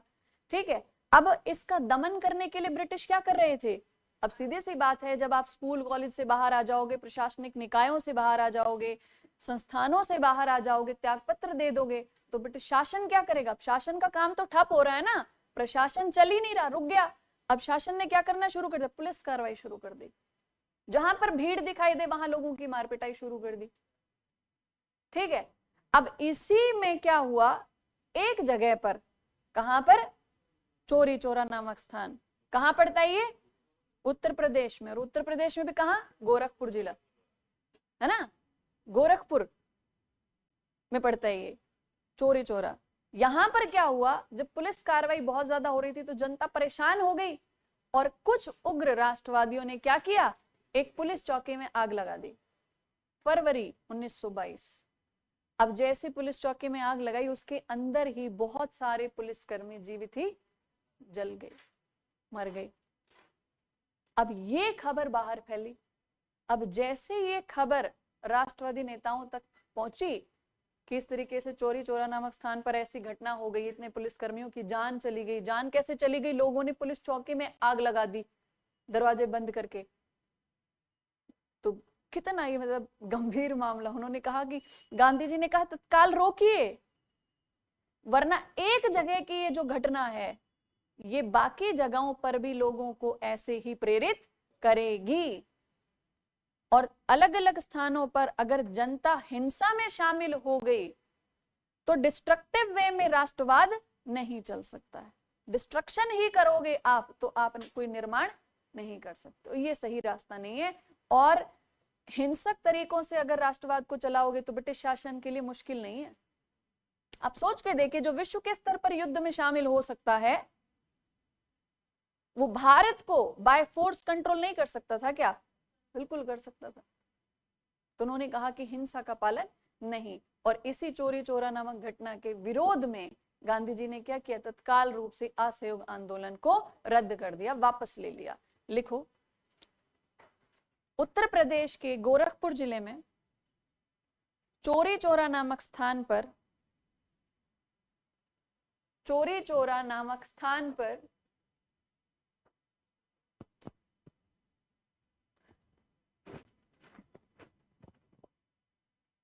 चौरी चौरा नामक स्थान पर एक हिंसक घटना हुई।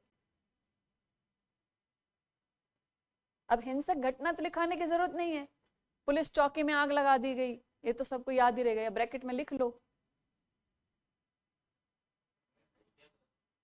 हाँ दोनों, तो फिर गलत किया।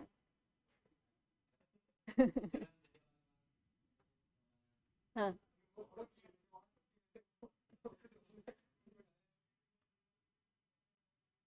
देखो, हिंसा, शासन ने क्या किया, शासन ने क्या कहा, शासन ने कहा कि हम क्या कर रहे थे, हम सुरक्षा को मेंटेन करना चाहते थे, शांति स्थापित करना चाहते थे, इसलिए हम भीड़ को नियंत्रित करने के लिए हमें वो उचित लगा, हमने किया। समझ रहे हो? तो जो गलत हुआ, हालांकि वो भीड़ आपको परेशान थोड़ी कर रही थी, हिंसा थोड़ी कर रही थी, तो वहां पर जनरल डायर गलत थे, शासन गलत था, तो उस चीज का विरोध हुआ था। दूसरी तरफ चोरी चोरा की जो घटना थी, जब पता था कि पूरे भारतीय स्तर पर असहयोग आंदोलन चल रहा है, अहिंसा के रास्ते पर जब आंदोलन चल रहा है, लोग इतने इकट्ठे हो रहे हैं, तो वहां छोटी सी एक जो भूल होती है ना, पूरे आंदोलन को प्रभावित कर देती है। अगर वहां पर गांधी जी के आंदोलन को देखो, जब गांधी जी ने असहयोग आंदोलन वापस लिया था, तो इस पर बहुत आलोचनाएं हुई हैं उनकी। ठीक है, चोरी चोरा घटना, चाहे वो घटना एक छोटे से क्षेत्र तक सीमित रह गई हो, कुछ लोगों की हत्या तक सीमित रह गई हो, लेकिन उसका एक बहुत बड़ा जो प्रभाव पड़ा वो क्या, असहयोग आंदोलन की वापसी। और इतने बड़े स्तर पर जब जनता जो है सड़कों पे उतर आई है, बहिष्कार कर रही है, स्वदेशी को प्रमोट कर रही है, ऐसे में एकदम से उनको सूचना मिलती है क्या, असहयोग आंदोलन वापस ले लिया गया। क्यों? क्योंकि वहां उत्तर प्रदेश में एक जगह पर लोगों ने हिंसा कर दी। अब बाकी सब ये कहे कि यहां पे जो हमने राष्ट्रवाद का माहौल बना रखा था उसका क्या, पूरे अखिल भारतीय स्तर पर कहते हैं असहयोग आंदोलन के समय में बहुत जबरदस्त माहौल बना हुआ था, छात्र से लेके महिलाओं से लेके सभी वर्ग के जो लोग थे, ठीक है, कृषक इसमें शामिल थे, जनजातीय विद्रोहों ने भी समर्थन किया, आपने लिखा, ठीक है, तो इतने लोग उसमें शामिल हैं, मजदूर वर्ग ने इसमें समर्थन दिया, तो इतना समाज के इतने अलग अलग वर्ग इसमें जब शामिल थे, तो ये मान लीजिए कि अधिकांश भारतीय जनता इसमें शामिल थी। ऐसे में किसी आंदोलन की वापसी बहुत बड़ी बात होती है। अब गांधी जी से जब पूछा गया क्यों किया आपने ऐसा, आंदोलन को बीच में आपको नहीं रोकना चाहिए, तब गांधी जी ने कहा कि अगर एक बार अहिंसा के जो प्रिंसिपल है ना, जो सिद्धांत है, अगर एक बार अगर ये नष्ट हो जाए, अगर लोग हिंसा करने लग जाएंगे, ठीक है, इस आंदोलन में भी, तो क्या डिसिप्लिन रहेगा, अनुशासन रहेगा? और क्या शासन आपकी बात को मानेगा, आपकी मांग मान लेगा, डिमांड्स पूरी कर देगा? कभी भी नहीं करेगा। ये ब्रिटिशर हैं, मैं जानता हूं इनको, ये ब्रिटिश हैं, नहीं करेंगे ये। तो हिंसा के रास्ते से सफलता यहां हो ही नहीं सकती, मिल ही नहीं सकती। आखिरी में वही व्यक्ति थे जिन्होंने बाद में क्या भी कहा, करो या मरो। वो परिस्थितियां थी, वो क्यों कहा गया, उसके पीछे रीजन है। असहयोग आंदोलन में सारे राष्ट्रवादी नेता, चाहे वो अखिल भारतीय स्तर पर हो या स्थानीय स्तर पर हो, सभी आजाद थे, नेतृत्व कर रहे थे। गांधी जी ने करो या मरो क्यों कहा था उस समय? क्योंकि उस समय रातों रात जैसे ही आंदोलन की घोषणा हुई, ठीक है, वैसे ही रातों रात सारे नेताओं को कैद कर लिया गया था, सबको जेल में भर दिया गया था। ये समझ लीजिए कि कोई भी नेतृत्व करने के लिए बाहर बचा ही नहीं, सबको जेल में भर दिया गया था, इंक्लूडिंग गांधी जी, सबको जेल में डाल दिया गया था। रातों रात कार्रवाई हुई थी पुलिस की, प्रशासन की, भारत छोड़ो आंदोलन के समय। और जब कोई भी नेता ही नहीं बचा, तो गांधी जी ने सोचा कि अब कोई कौन करेगा नेतृत्व। जब आंदोलन की घोषणा हो चुकी है, आंदोलन का माहौल बन गया, और वो भी कैसा, भारत छोड़ो, डायरेक्ट एक्शन वाली बात हो गई है, ठीक है, और एक भी नेता बाहर नहीं नेतृत्व करने के लिए, तब गांधी जी ने कहा कि ऐसी परिस्थिति में अपना नेतृत्व स्वयं करो, ठीक है, अपने लोकल लेवल पर लोकल लीडर्स को फॉलो करो, स्थानीय नेताओं को फॉलो करो, ठीक है, अपना, और अगर ना मिले कोई लोकल लीडर तो खुद लीडर बन जाओ, अपना नेतृत्व खुद करो। अब आपके पास एक ही रास्ता है, या तो कर जाओ या मर जाओ, ठीक है। तब कही गई थी वो बात, वो परिस्थितियां थी जिनकी वजह से ये बात कही गई थी। समझ गए? अभी तक क्या था, भारतीयों ने नया नया सीखा था सत्य और अहिंसा का मार्ग, और जब सीखने के दौर में ही आप जब गलतियां करोगे और उस गलतियों को अगर आप नजरअंदाज करोगे तो वो सिद्धांत सक्सेसफुल हो ही नहीं सकते। इसलिए आंदोलन को वापस लिया गया था। तो लास्ट लाइन क्या लिखी आपने?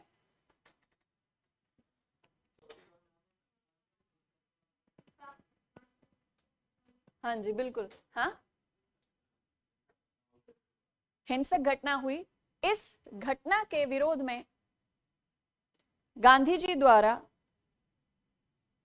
इस घटना के विरोध में गांधी जी द्वारा तत्काल प्रभाव से असहयोग आंदोलन को वापस ले लिया गया था।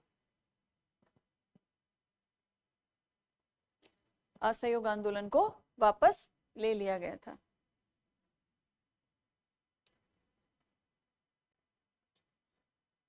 देखो, इस आंदोलन के वापस लेने पर गांधी जी को आलोचनाओं का भी सामना करना पड़ा।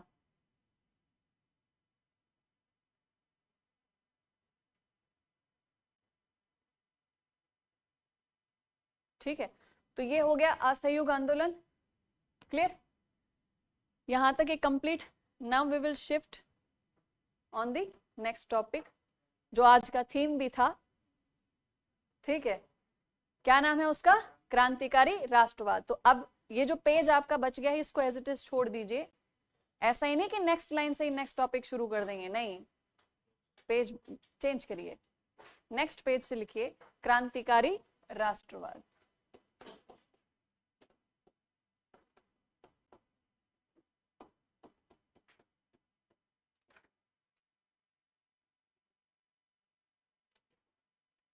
अब इसका मतलब समझते हैं, क्रांतिकारी राष्ट्रवाद। राष्ट्रवाद का मतलब तो आप समझ ही चुके। ठीक है, बताइए राष्ट्रवाद मतलब? हाँ बोला ना आपने, हाँ समझ चुके। बताइए, तो क्रांतिकारी राष्ट्रवाद से क्या समझते हैं?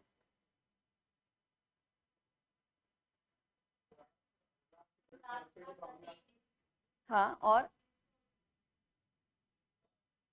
राष्ट्र के प्रति निष्ठा, और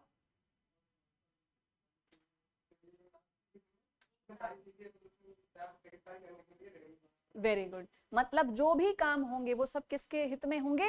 राष्ट्र के हित में होंगे। ठीक है, और इस समय जब पूरे भारत को एक राष्ट्र समझा जाने लगा था, उस समय भारत राष्ट्र के लिए, कौन से राष्ट्र के लिए? भारत के लिए क्या जरूरी था? देखो, राष्ट्रवाद का आपने कहा कि राष्ट्रवाद मतलब राष्ट्र के हित में काम करना। कोई भी काम हो, कोई भी विचार हो, वो किसके हित में होना चाहिए? राष्ट्र के हित में होना चाहिए। तो अभी हम राष्ट्रवाद किसके परिप्रेक्ष्य में बात कर रहे हैं? भारत के परिप्रेक्ष्य में। तो उस समय भारत में जो राष्ट्रवाद होगा तो वहां भारत का हित मतलब क्या? भारत की स्थिति कैसी थी? भारत उपनिवेश था, ब्रिटिश के शोषणकारी नीतियों से परेशान हो चुका था, और इसीलिए भारत क्या क्या चाह रहा था? भारत में कैसे विचार चल रहे थे? स्वराज की बात चल रही थी। ठीक है, तो ऐसे में भारत में राष्ट्रवाद का मतलब क्या हो गया? स्वराज की प्राप्ति। भारत में क्या चल रहा था? भारत क्या था? उपनिवेश था। किसका उपनिवेश था? ब्रिटेन का। देखो बेटा, ये सारी चीजें मैं क्यों बता रही हूं? ताकि कभी परिस्थितियां ऐसी आ जाएं कि आपने उस टॉपिक को डायरेक्टली ना पढ़ा हो और मेंस में क्वेश्चन आ जाए, तब भी आप उसका आंसर लिखो। कैसे? अब समझना, इसको दोबारा से डिस्कस करते हैं। ऐसी परिस्थिति में मान लीजिए आ जाए कि क्रांतिकारी राष्ट्रवाद का उद्देश्य क्या था। ठीक है, उनके उद्देश्य और उनके मुख्य योगदान पर चर्चा कीजिए। अब आपने मान लीजिए क्रांतिकारी राष्ट्रवाद को नहीं पढ़ रखा, ठीक, डायरेक्टली आपने उसको नहीं पढ़ा हुआ, ऐसे में आप क्या करो? आप शब्दों का मतलब निकालो उस परिस्थिति में जाके उसको समझने की कोशिश करो। ठीक है, आपने कहा राष्ट्रवाद का मतलब है कि राष्ट्र के हित में कार्य करना, मतलब जो भी विचार हो और जो भी कार्य हो, सारे विचार और कार्य किसके हित में होने चाहिए? राष्ट्र के हित में होने चाहिए। इतना समझ में आया? ठीक है, अब हम ये किसके परिप्रेक्ष्य में बात कर रहे हैं? कहाँ के क्रांतिकारी राष्ट्रवाद के बारे में बात कर रहे हैं? हम बात कर रहे हैं भारत की। हम भारत में राष्ट्रवाद, और वो भी कैसा राष्ट्रवाद? क्रांतिकारी। ठीक है, तो एक तरफ आपने राष्ट्रवाद का मतलब समझा संक्षिप्त में, दूसरी तरफ इस शब्द का मतलब क्रांतिकारी, रिवोल्यूशनरी। ठीक है, कैसा? रिवोल्यूशनरी। ये जो शब्द है रिवोल्यूशनरी, किससे बना है? ये रिवॉल्ट से। ठीक है, किससे बना है? रिवॉल्ट। और रिवॉल्ट का मतलब क्या होता है? रिवॉल्ट का मतलब होता है violent protest against the authority. जो शासन है उसके विरुद्ध में कैसा कैसा प्रदर्शन? हिंसक विरोध। कैसा? हिंसक विरोध। किसका? शासन का। तो इसका मतलब राष्ट्रवाद का तरीका कैसा है? हिंसक तरीका है। जो हिंसा भी की जा रही है, क्रांति का अगर रास्ता अपनाया जा रहा है तो किसके हित में अपनाया जा रहा है? राष्ट्र के हित में। तो टॉपिक का मतलब समझ में आया आपको? ऑनलाइन में सभी को टॉपिक का मतलब समझ में आ रहा है? ठीक है, अब ये तो आपने टॉपिक का मतलब समझा। अब आंसर राइटिंग के लिए क्या जरूरी होगा? अब आप समझो कि क्रांतिकारी राष्ट्रवाद हम भारत के परिप्रेक्ष्य में पढ़ रहे हैं। ठीक है, तो भारत की स्थिति का अवलोकन करो पहले। उस समय जब राष्ट्रवादी आंदोलन चल रहे थे, उस दौरान भारत की स्थिति के बारे में देखिए। तो भारत की स्थिति कैसी थी? भारत क्या था? भारत था उपनिवेश। अब उपनिवेश था किसका? ब्रिटेन का। अब ब्रिटेन का उपनिवेश था भारत, तो ब्रिटेन की जो नीतियां होंगी वो कैसी होंगी? शोषणकारी नीतियां होंगी।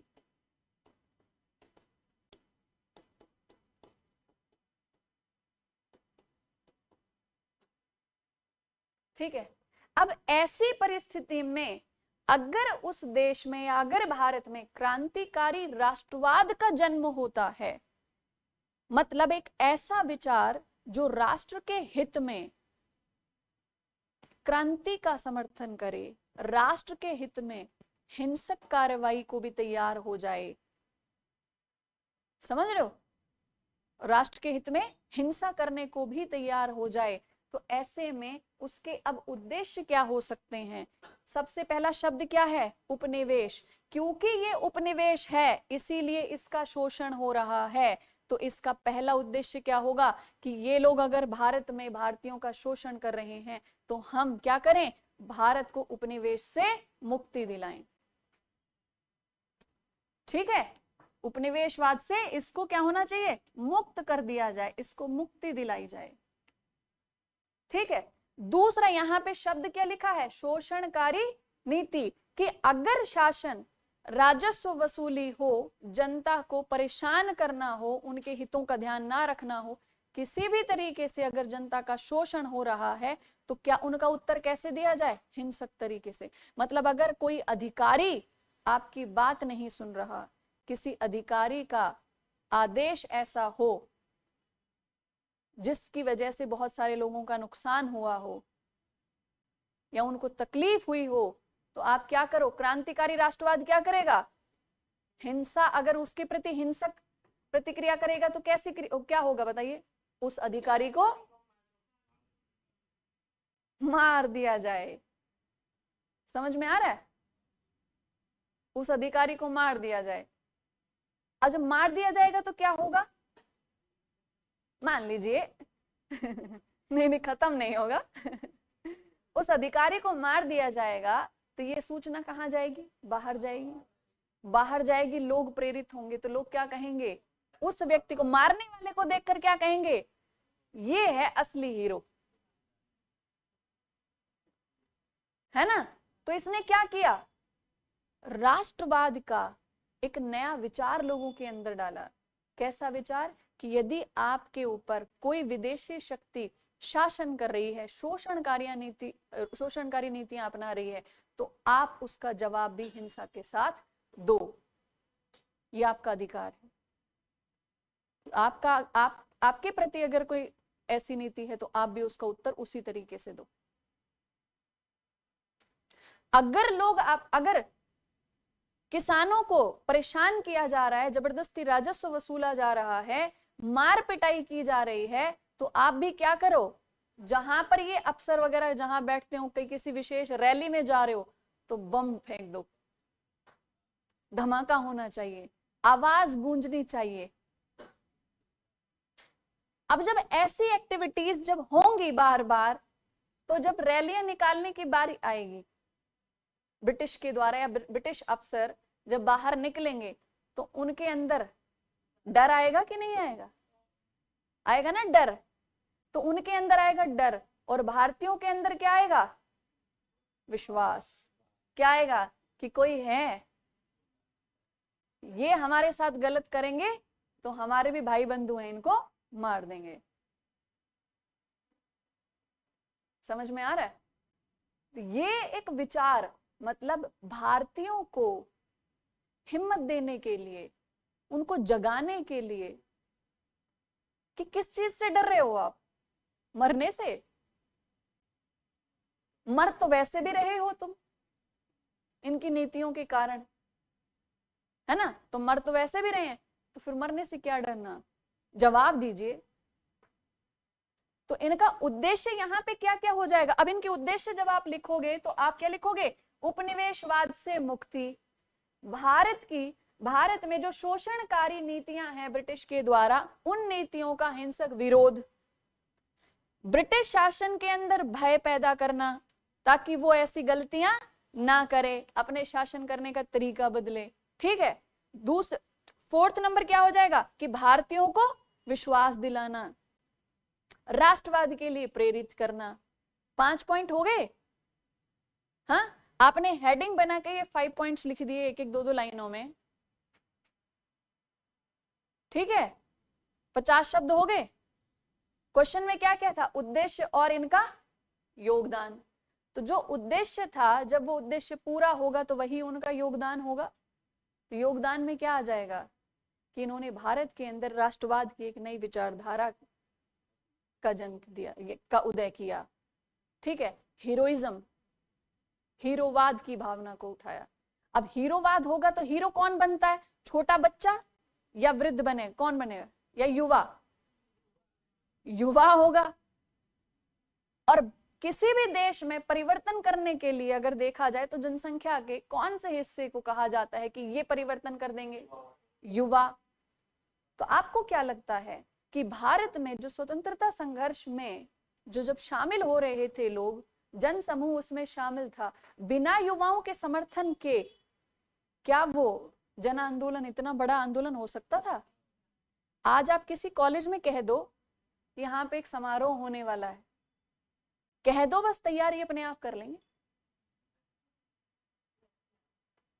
युवा मतलब energetic section of the society, सारी तैयारी अपने आप कर लेंगे बेखौफ, बिना डर के, कोई डर नहीं। ठीक है। तो जब तक युवा वर्ग राष्ट्रवाद में या राष्ट्रीय आंदोलन में शामिल ना हो, तब तक वो संघर्ष अधूरा होता है।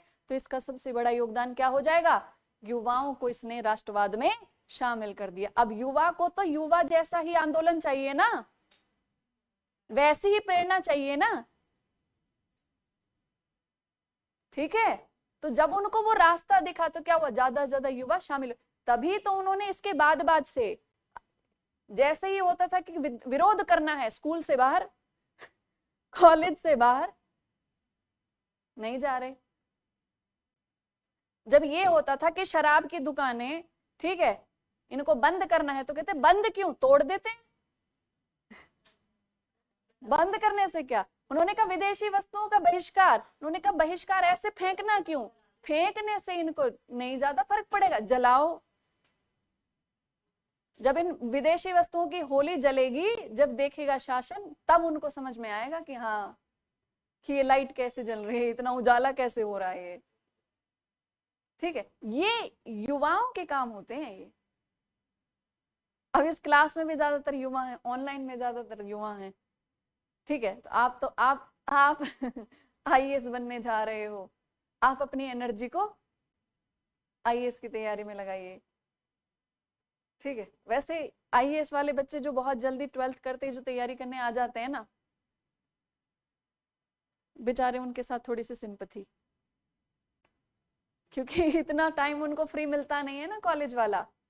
वो तो जैसे ही फर्स्ट ईयर में एडमिशन वैसे ही, हाँ कोई बात नहीं, ठीक है। वो भी एक हिम्मत वाली बात है। देखो, अपना अपना इतना प्रेशियस टाइम सेक्रीफाइस करके राष्ट्र हित में तो लगा रहे हैं यूपीएससी की तैयारी करके, ये भी तो राष्ट्र हित है, नहीं क्या? ये स्वयं का हित है। हाँ भी बोल दिया। सही बात है। तो उद्देश्य और उनका योगदान समझ में आया ना? हाँ, अब आपको मान लीजिए एग्जाम्पल्स बहुत ज्यादा याद नहीं है, 2-4 नाम तो हर भारतीय को याद है। कौन कौन से? भगत सिंह, राजगुरु, सुखदेव, ज्यादा नहीं तो 3 बहुत है ना, ये 3 ही सब पे भारी। ठीक है, तो आप क्या करोगे, इनके योगदान लिख दो, इनका नाम ही लिख दो, जैसे कि ये। तो कुछ ना लिखने से कुछ लिखना बहुत बेहतर होता है, समझ रहे हो? तो जब वो पढ़ेगा, वो सोचेगा कि अच्छा, उद्देश्य की 5 हेडिंग लिख रखी, योगदान के भी 5 पॉइंट बना दिए बच्चे ने। ठीक है, 150 शब्दों का क्वेश्चन था, 25-25 में परिचय और निष्कर्ष लिख दिया, और 100 शब्द में जो आंसर है उसको भी 2 पार्ट्स में डिवाइड कर दिया, एक में उद्देश्य और दूसरे में उनके योगदान। हो गया आपका आंसर पूरा। 10 में से मान लीजिए उसको ज्यादा फैक्ट नजर नहीं आए तो और थोड़े नंबर काट ले। बेटा 5 नंबर आ गए, 50% नंबर आ गए ना आपके, तो समझ लें सिलेक्शन ही है। हाँ, अब ये सोचो कि 2 से ज्यादा नंबर कैसे लाए जाएं हर क्वेश्चन में। ठीक है, हर हाल में 2 से कम नंबर नहीं होने चाहिए किसी भी क्वेश्चन में।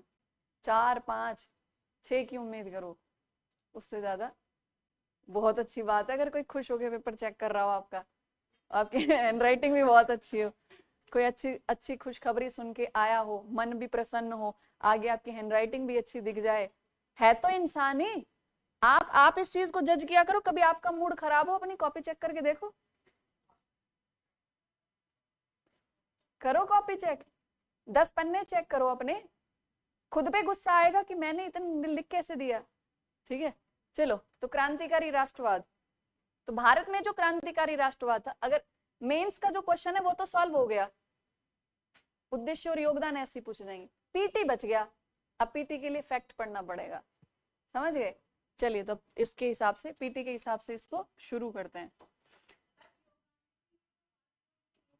योगदान में यही होगा कि एक नई राष्ट्रवादी विचारधारा की शुरुआत हुई। ठीक है, युवा वर्ग को स्वतंत्रता संघर्ष का हिस्सा बनाया, युवा वर्ग जब शामिल हुआ तो क्रांति को और ज्यादा, मतलब जो आंदोलन था राष्ट्रवादी आंदोलन, उसे और ज्यादा ऊर्जा मिली, है ना, इस तरीके से। अरे चलिए, अब पीटी के पॉइंट ऑफ व्यू से, क्योंकि पीटी पहले देना है, तो भारत में जो क्रांतिकारी राष्ट्रवाद था, ठीक है, इसे कहते हैं कि जो रिवोल्यूशनरी नेशनलिज्म है, it was a blend of nationalism, लिखो, इट वाज अ, लिख देती हूँ एक बार, नेशनलिज्म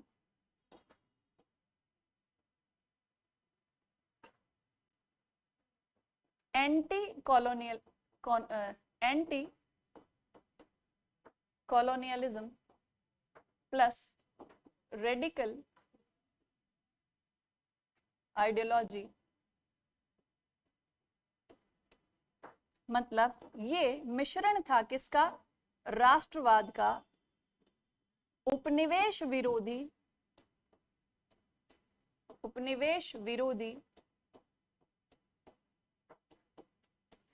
और कट्टर विचारधारा का मिश्रण था।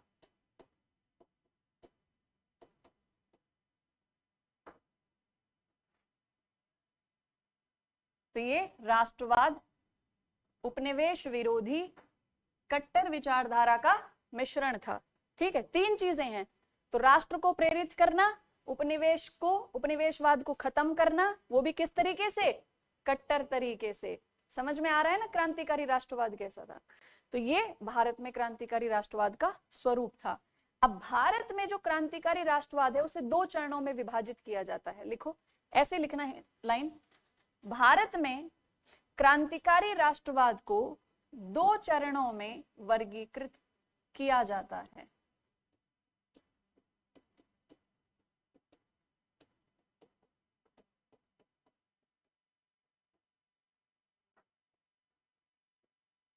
दो चरण लिख लीजिए। पहला चरण है प्रथम विश्व युद्ध से पूर्व, प्रथम विश्व युद्ध से पूर्व,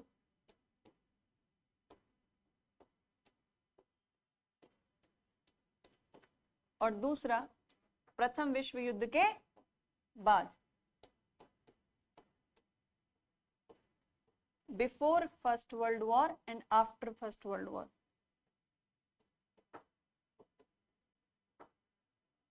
ठीक है, इसका मतलब क्या हुआ कि क्रांतिकारी राष्ट्रवाद जो है वो, अगर ये लिख रहे हैं कि बिफोर फर्स्ट वर्ल्ड वॉर, इसका मतलब 1914 से पहले ही भारत में क्रांतिकारी राष्ट्रवाद आ चुका था। तो आप जो बहिष्कार आंदोलन देखते हो वो भी, उसमें भी कहीं ना कहीं क्रांतिकारी राष्ट्रवाद है ना? बहिष्कार आंदोलन में है ना? तो इसकी शुरुआत कहां पे हुई? प्रथम विश्व युद्ध से पहले, और हाँ, और यहाँ पे ये प्रथम विश्व युद्ध के बाद, दो चरण में इसके शुरुआत देखते हैं। अब इन दो चरणों में भी ये जो क्रांतिकारी राष्ट्रवाद रहा, इसको हम भारत में और ये भारत के बाहर, ठीक है, जो क्रांतिकारी राष्ट्रवाद था उसका उदय भारत के अंदर भी हुआ और भारत के बाहर भी भारत के पक्ष में क्रांतिकारी राष्ट्रवाद चला। गदर पार्टी का फॉर्मेशन कहां हुआ था? भारत में हुआ था, बाहर हुआ था? बाहर। तो आप सोच के देखिए, कुछ राष्ट्रवादी नेता, कुछ लोग ऐसे थे जिन्होंने भारत की आजादी को बाहर रहकर भी समर्थन दिया, बाहर रहकर भारत की आजादी के लिए उन्होंने माहौल तैयार किया। ब्रिटेन की बुराइयां, ब्रिटेन की आलोचनाएं की जाती थी, उसके शासन का विरोध किया जाता था, ताकि विश्व के स्तर पर सबको ये पता चले कि ब्रिटेन, जो अपने आप को एक लोकतांत्रिक देश कहता है, वो भारत की जनता के साथ कैसा व्यवहार कर रहा है। समझ में आ रहा है? तो इन्होंने क्या किया? भारत के बाहर रहकर राष्ट्रवाद को बढ़ावा दिया। तो यहां पे लिख लीजिए, भारत के अंदर या भारत में और भारत के बाहर। अब पहले मैं आपकी एक लिस्ट बनवाऊंगी, थोड़ी फैक्चुअल रहेगी, ठीक है, डिटेल बाद में। ठीक, क्लास के टाइम को ध्यान रखते हुए एक बार हम फैक्चुअल लिस्ट बनाएंगे, फैक्ट रहेगा। क्लियर? समझाने वाला जो टॉपिक है कि उनका योगदान कैसा रहा, उनकी जो तुलना करेंगे नरमपंथी और गरमपंथी के साथ, वो आज नहीं हो पाएगी, वो नेक्स्ट क्लास मंडे। ठीक है, तो थोड़ा सा फैक्चुअल लिखना है। तो यहां पर अब इसको लिखना शुरू करेंगे हम, भारत के अंदर। तो पहले सिर्फ नाम नाम का पूरा चार्ट बनाओगे आप। क्लियर है? तो लिखो, अनुशीलन समिति,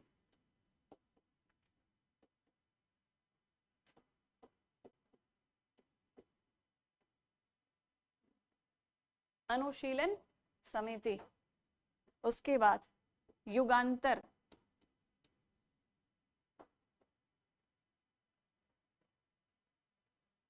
ठीक है, उसके बाद अभिनव भारत,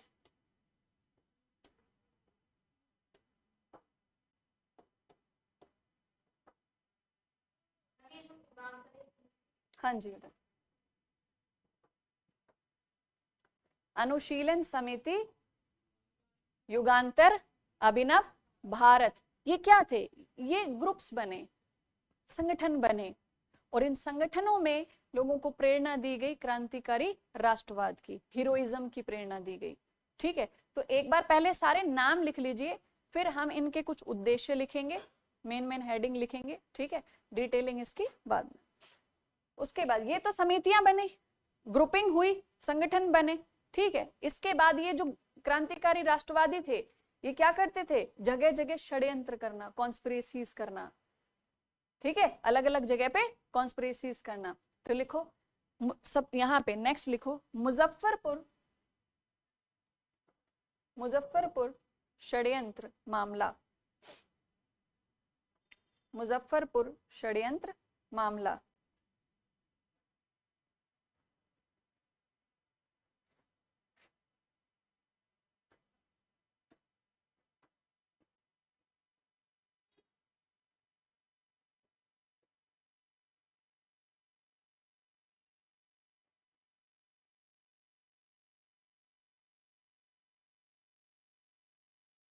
इसके बाद मुजफ्फरपुर का जो षड्यंत्र था डिटेल में बाद में। अभी नेक्स्ट पॉइंट लिखो, करजन वायली की हत्या। करजन वायली अधिकारी थे ये, करजन वायली, असैसिनेशन ऑफ करजन वायली।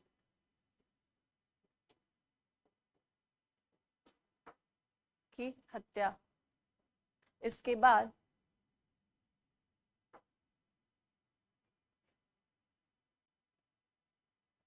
लिखो दिल्ली लाहौर षड्यंत्र, दिल्ली लाहौर षड्यंत्र।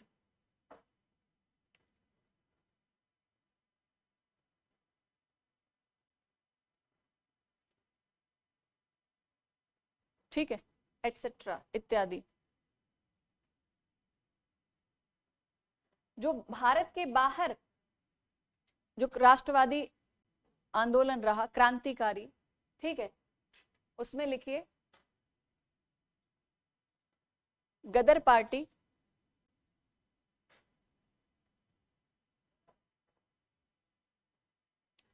उसके अलावा Indian home rule society, Indian home rule society, Ghadar party और कामागाटा मारू घटना।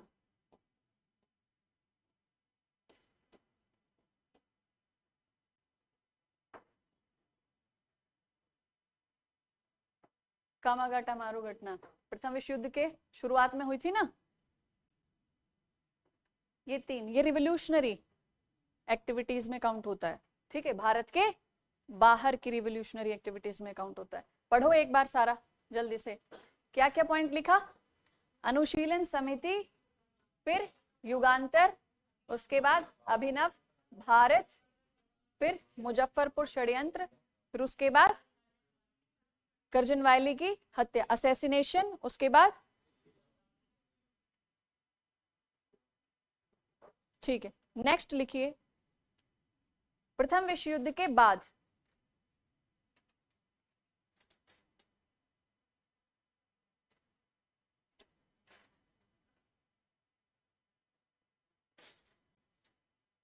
लिखो हिंदुस्तान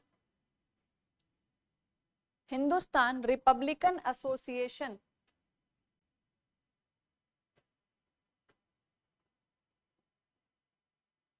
इसको शॉर्ट में HSRA के नाम से भी जाना जाता है, ठीक है, हिंदुस्तान सोशलिस्ट रिपब्लिकन एसोसिएशन के नाम से भी जाना जाता है, हिंदुस्तान रिपब्लिकन या सोशलिस्ट रिपब्लिकन एसोसिएशन। किसके द्वारा शुरू किया गया था ये, कौन थे इसमें शामिल, सोशलिस्ट रिपब्लिकन में कौन थे इनसे जुड़े हुए, जिनका नाम अभी थोड़ी देर पहले ले रही थी, यही काफी है जी, बिल्कुल। नेक्स्ट लिखो काकोरी हत्याकांड, काकोरी षड्यंत्र, हाँ नेक्स्ट पॉइंट, काकोरी षड्यंत्र लिखना, हत्याकांड नहीं, षड्यंत्र मामला।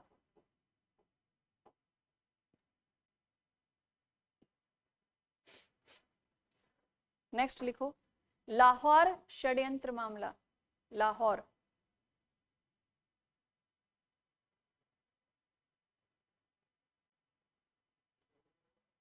हाँ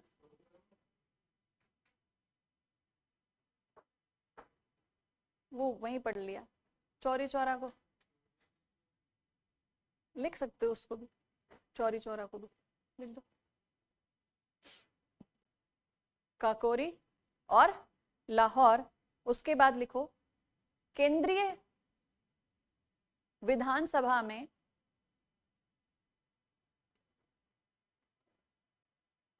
केंद्रीय विधानसभा में बम हमला,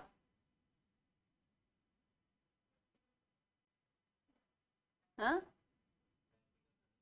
हाँ ये तो प्रैक्टिकल था लेकिन देखो उद्देश्य गलत नहीं था, उन्होंने कहा हम सिर्फ आवाज सुनाना चाहते हैं भारतीयों की, ठीक है, वरना चाहते तो ये बम कैसा हो सकता था, ये बड़ा घातक हो सकता था, ठीक है। इसे कहते हैं कि सिर्फ चेतावनी देना, डराना धमकाना, ठीक है। और गड़बड़ क्या हो गई, यहीं से कह पकड़ने के लिए तो वो वहीं पे खड़े ही थे, उन्होंने कहा ठीक है ले चलो घर। उसके बाद लिखो नेक्स्ट चिटगोंग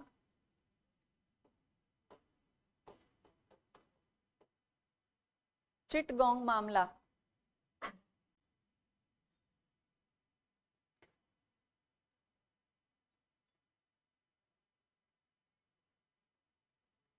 ठीक है, हथियारों को लूट रहे थे ना, तो वो केस।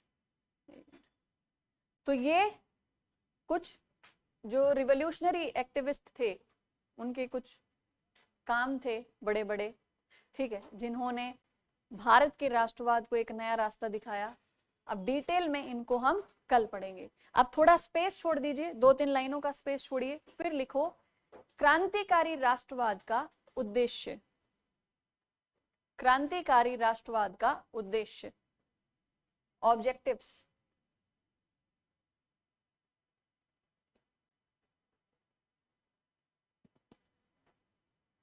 उद्देश्य,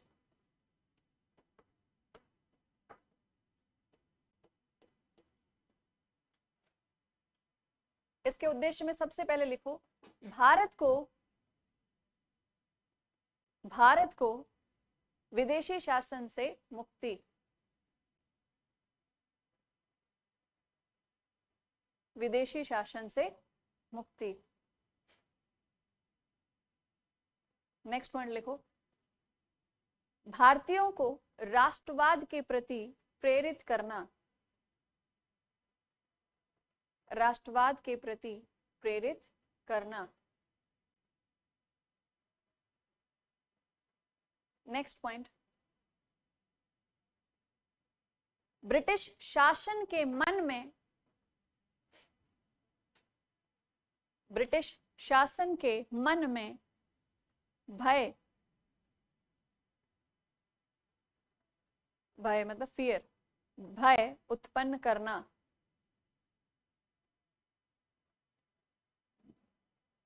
नेक्स्ट पॉइंट भारतीयों के मन में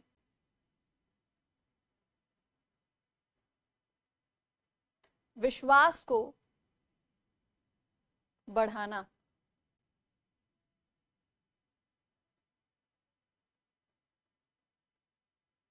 ब्रिटिश शासन के मन में भय और भारतीयों के मन में विश्वास को बढ़ाना, ठीक है। अब इन सब कामों के लिए तरीके उनके क्या थे, तो लिखो देयर मेथड्स, तरीके।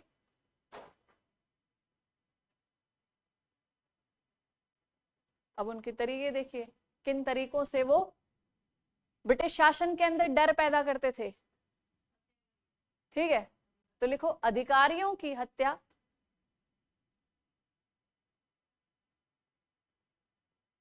नेक्स्ट पॉइंट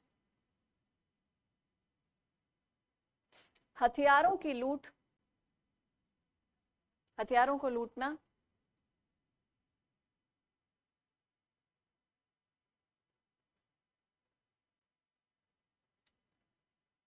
ठीक है, लिखो व्यक्तिगत हीरोवाद, व्यक्तिगत हीरोइज्म, हीरोवाद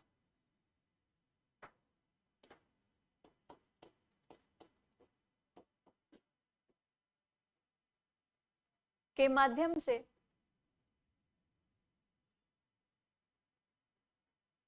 विरोध करना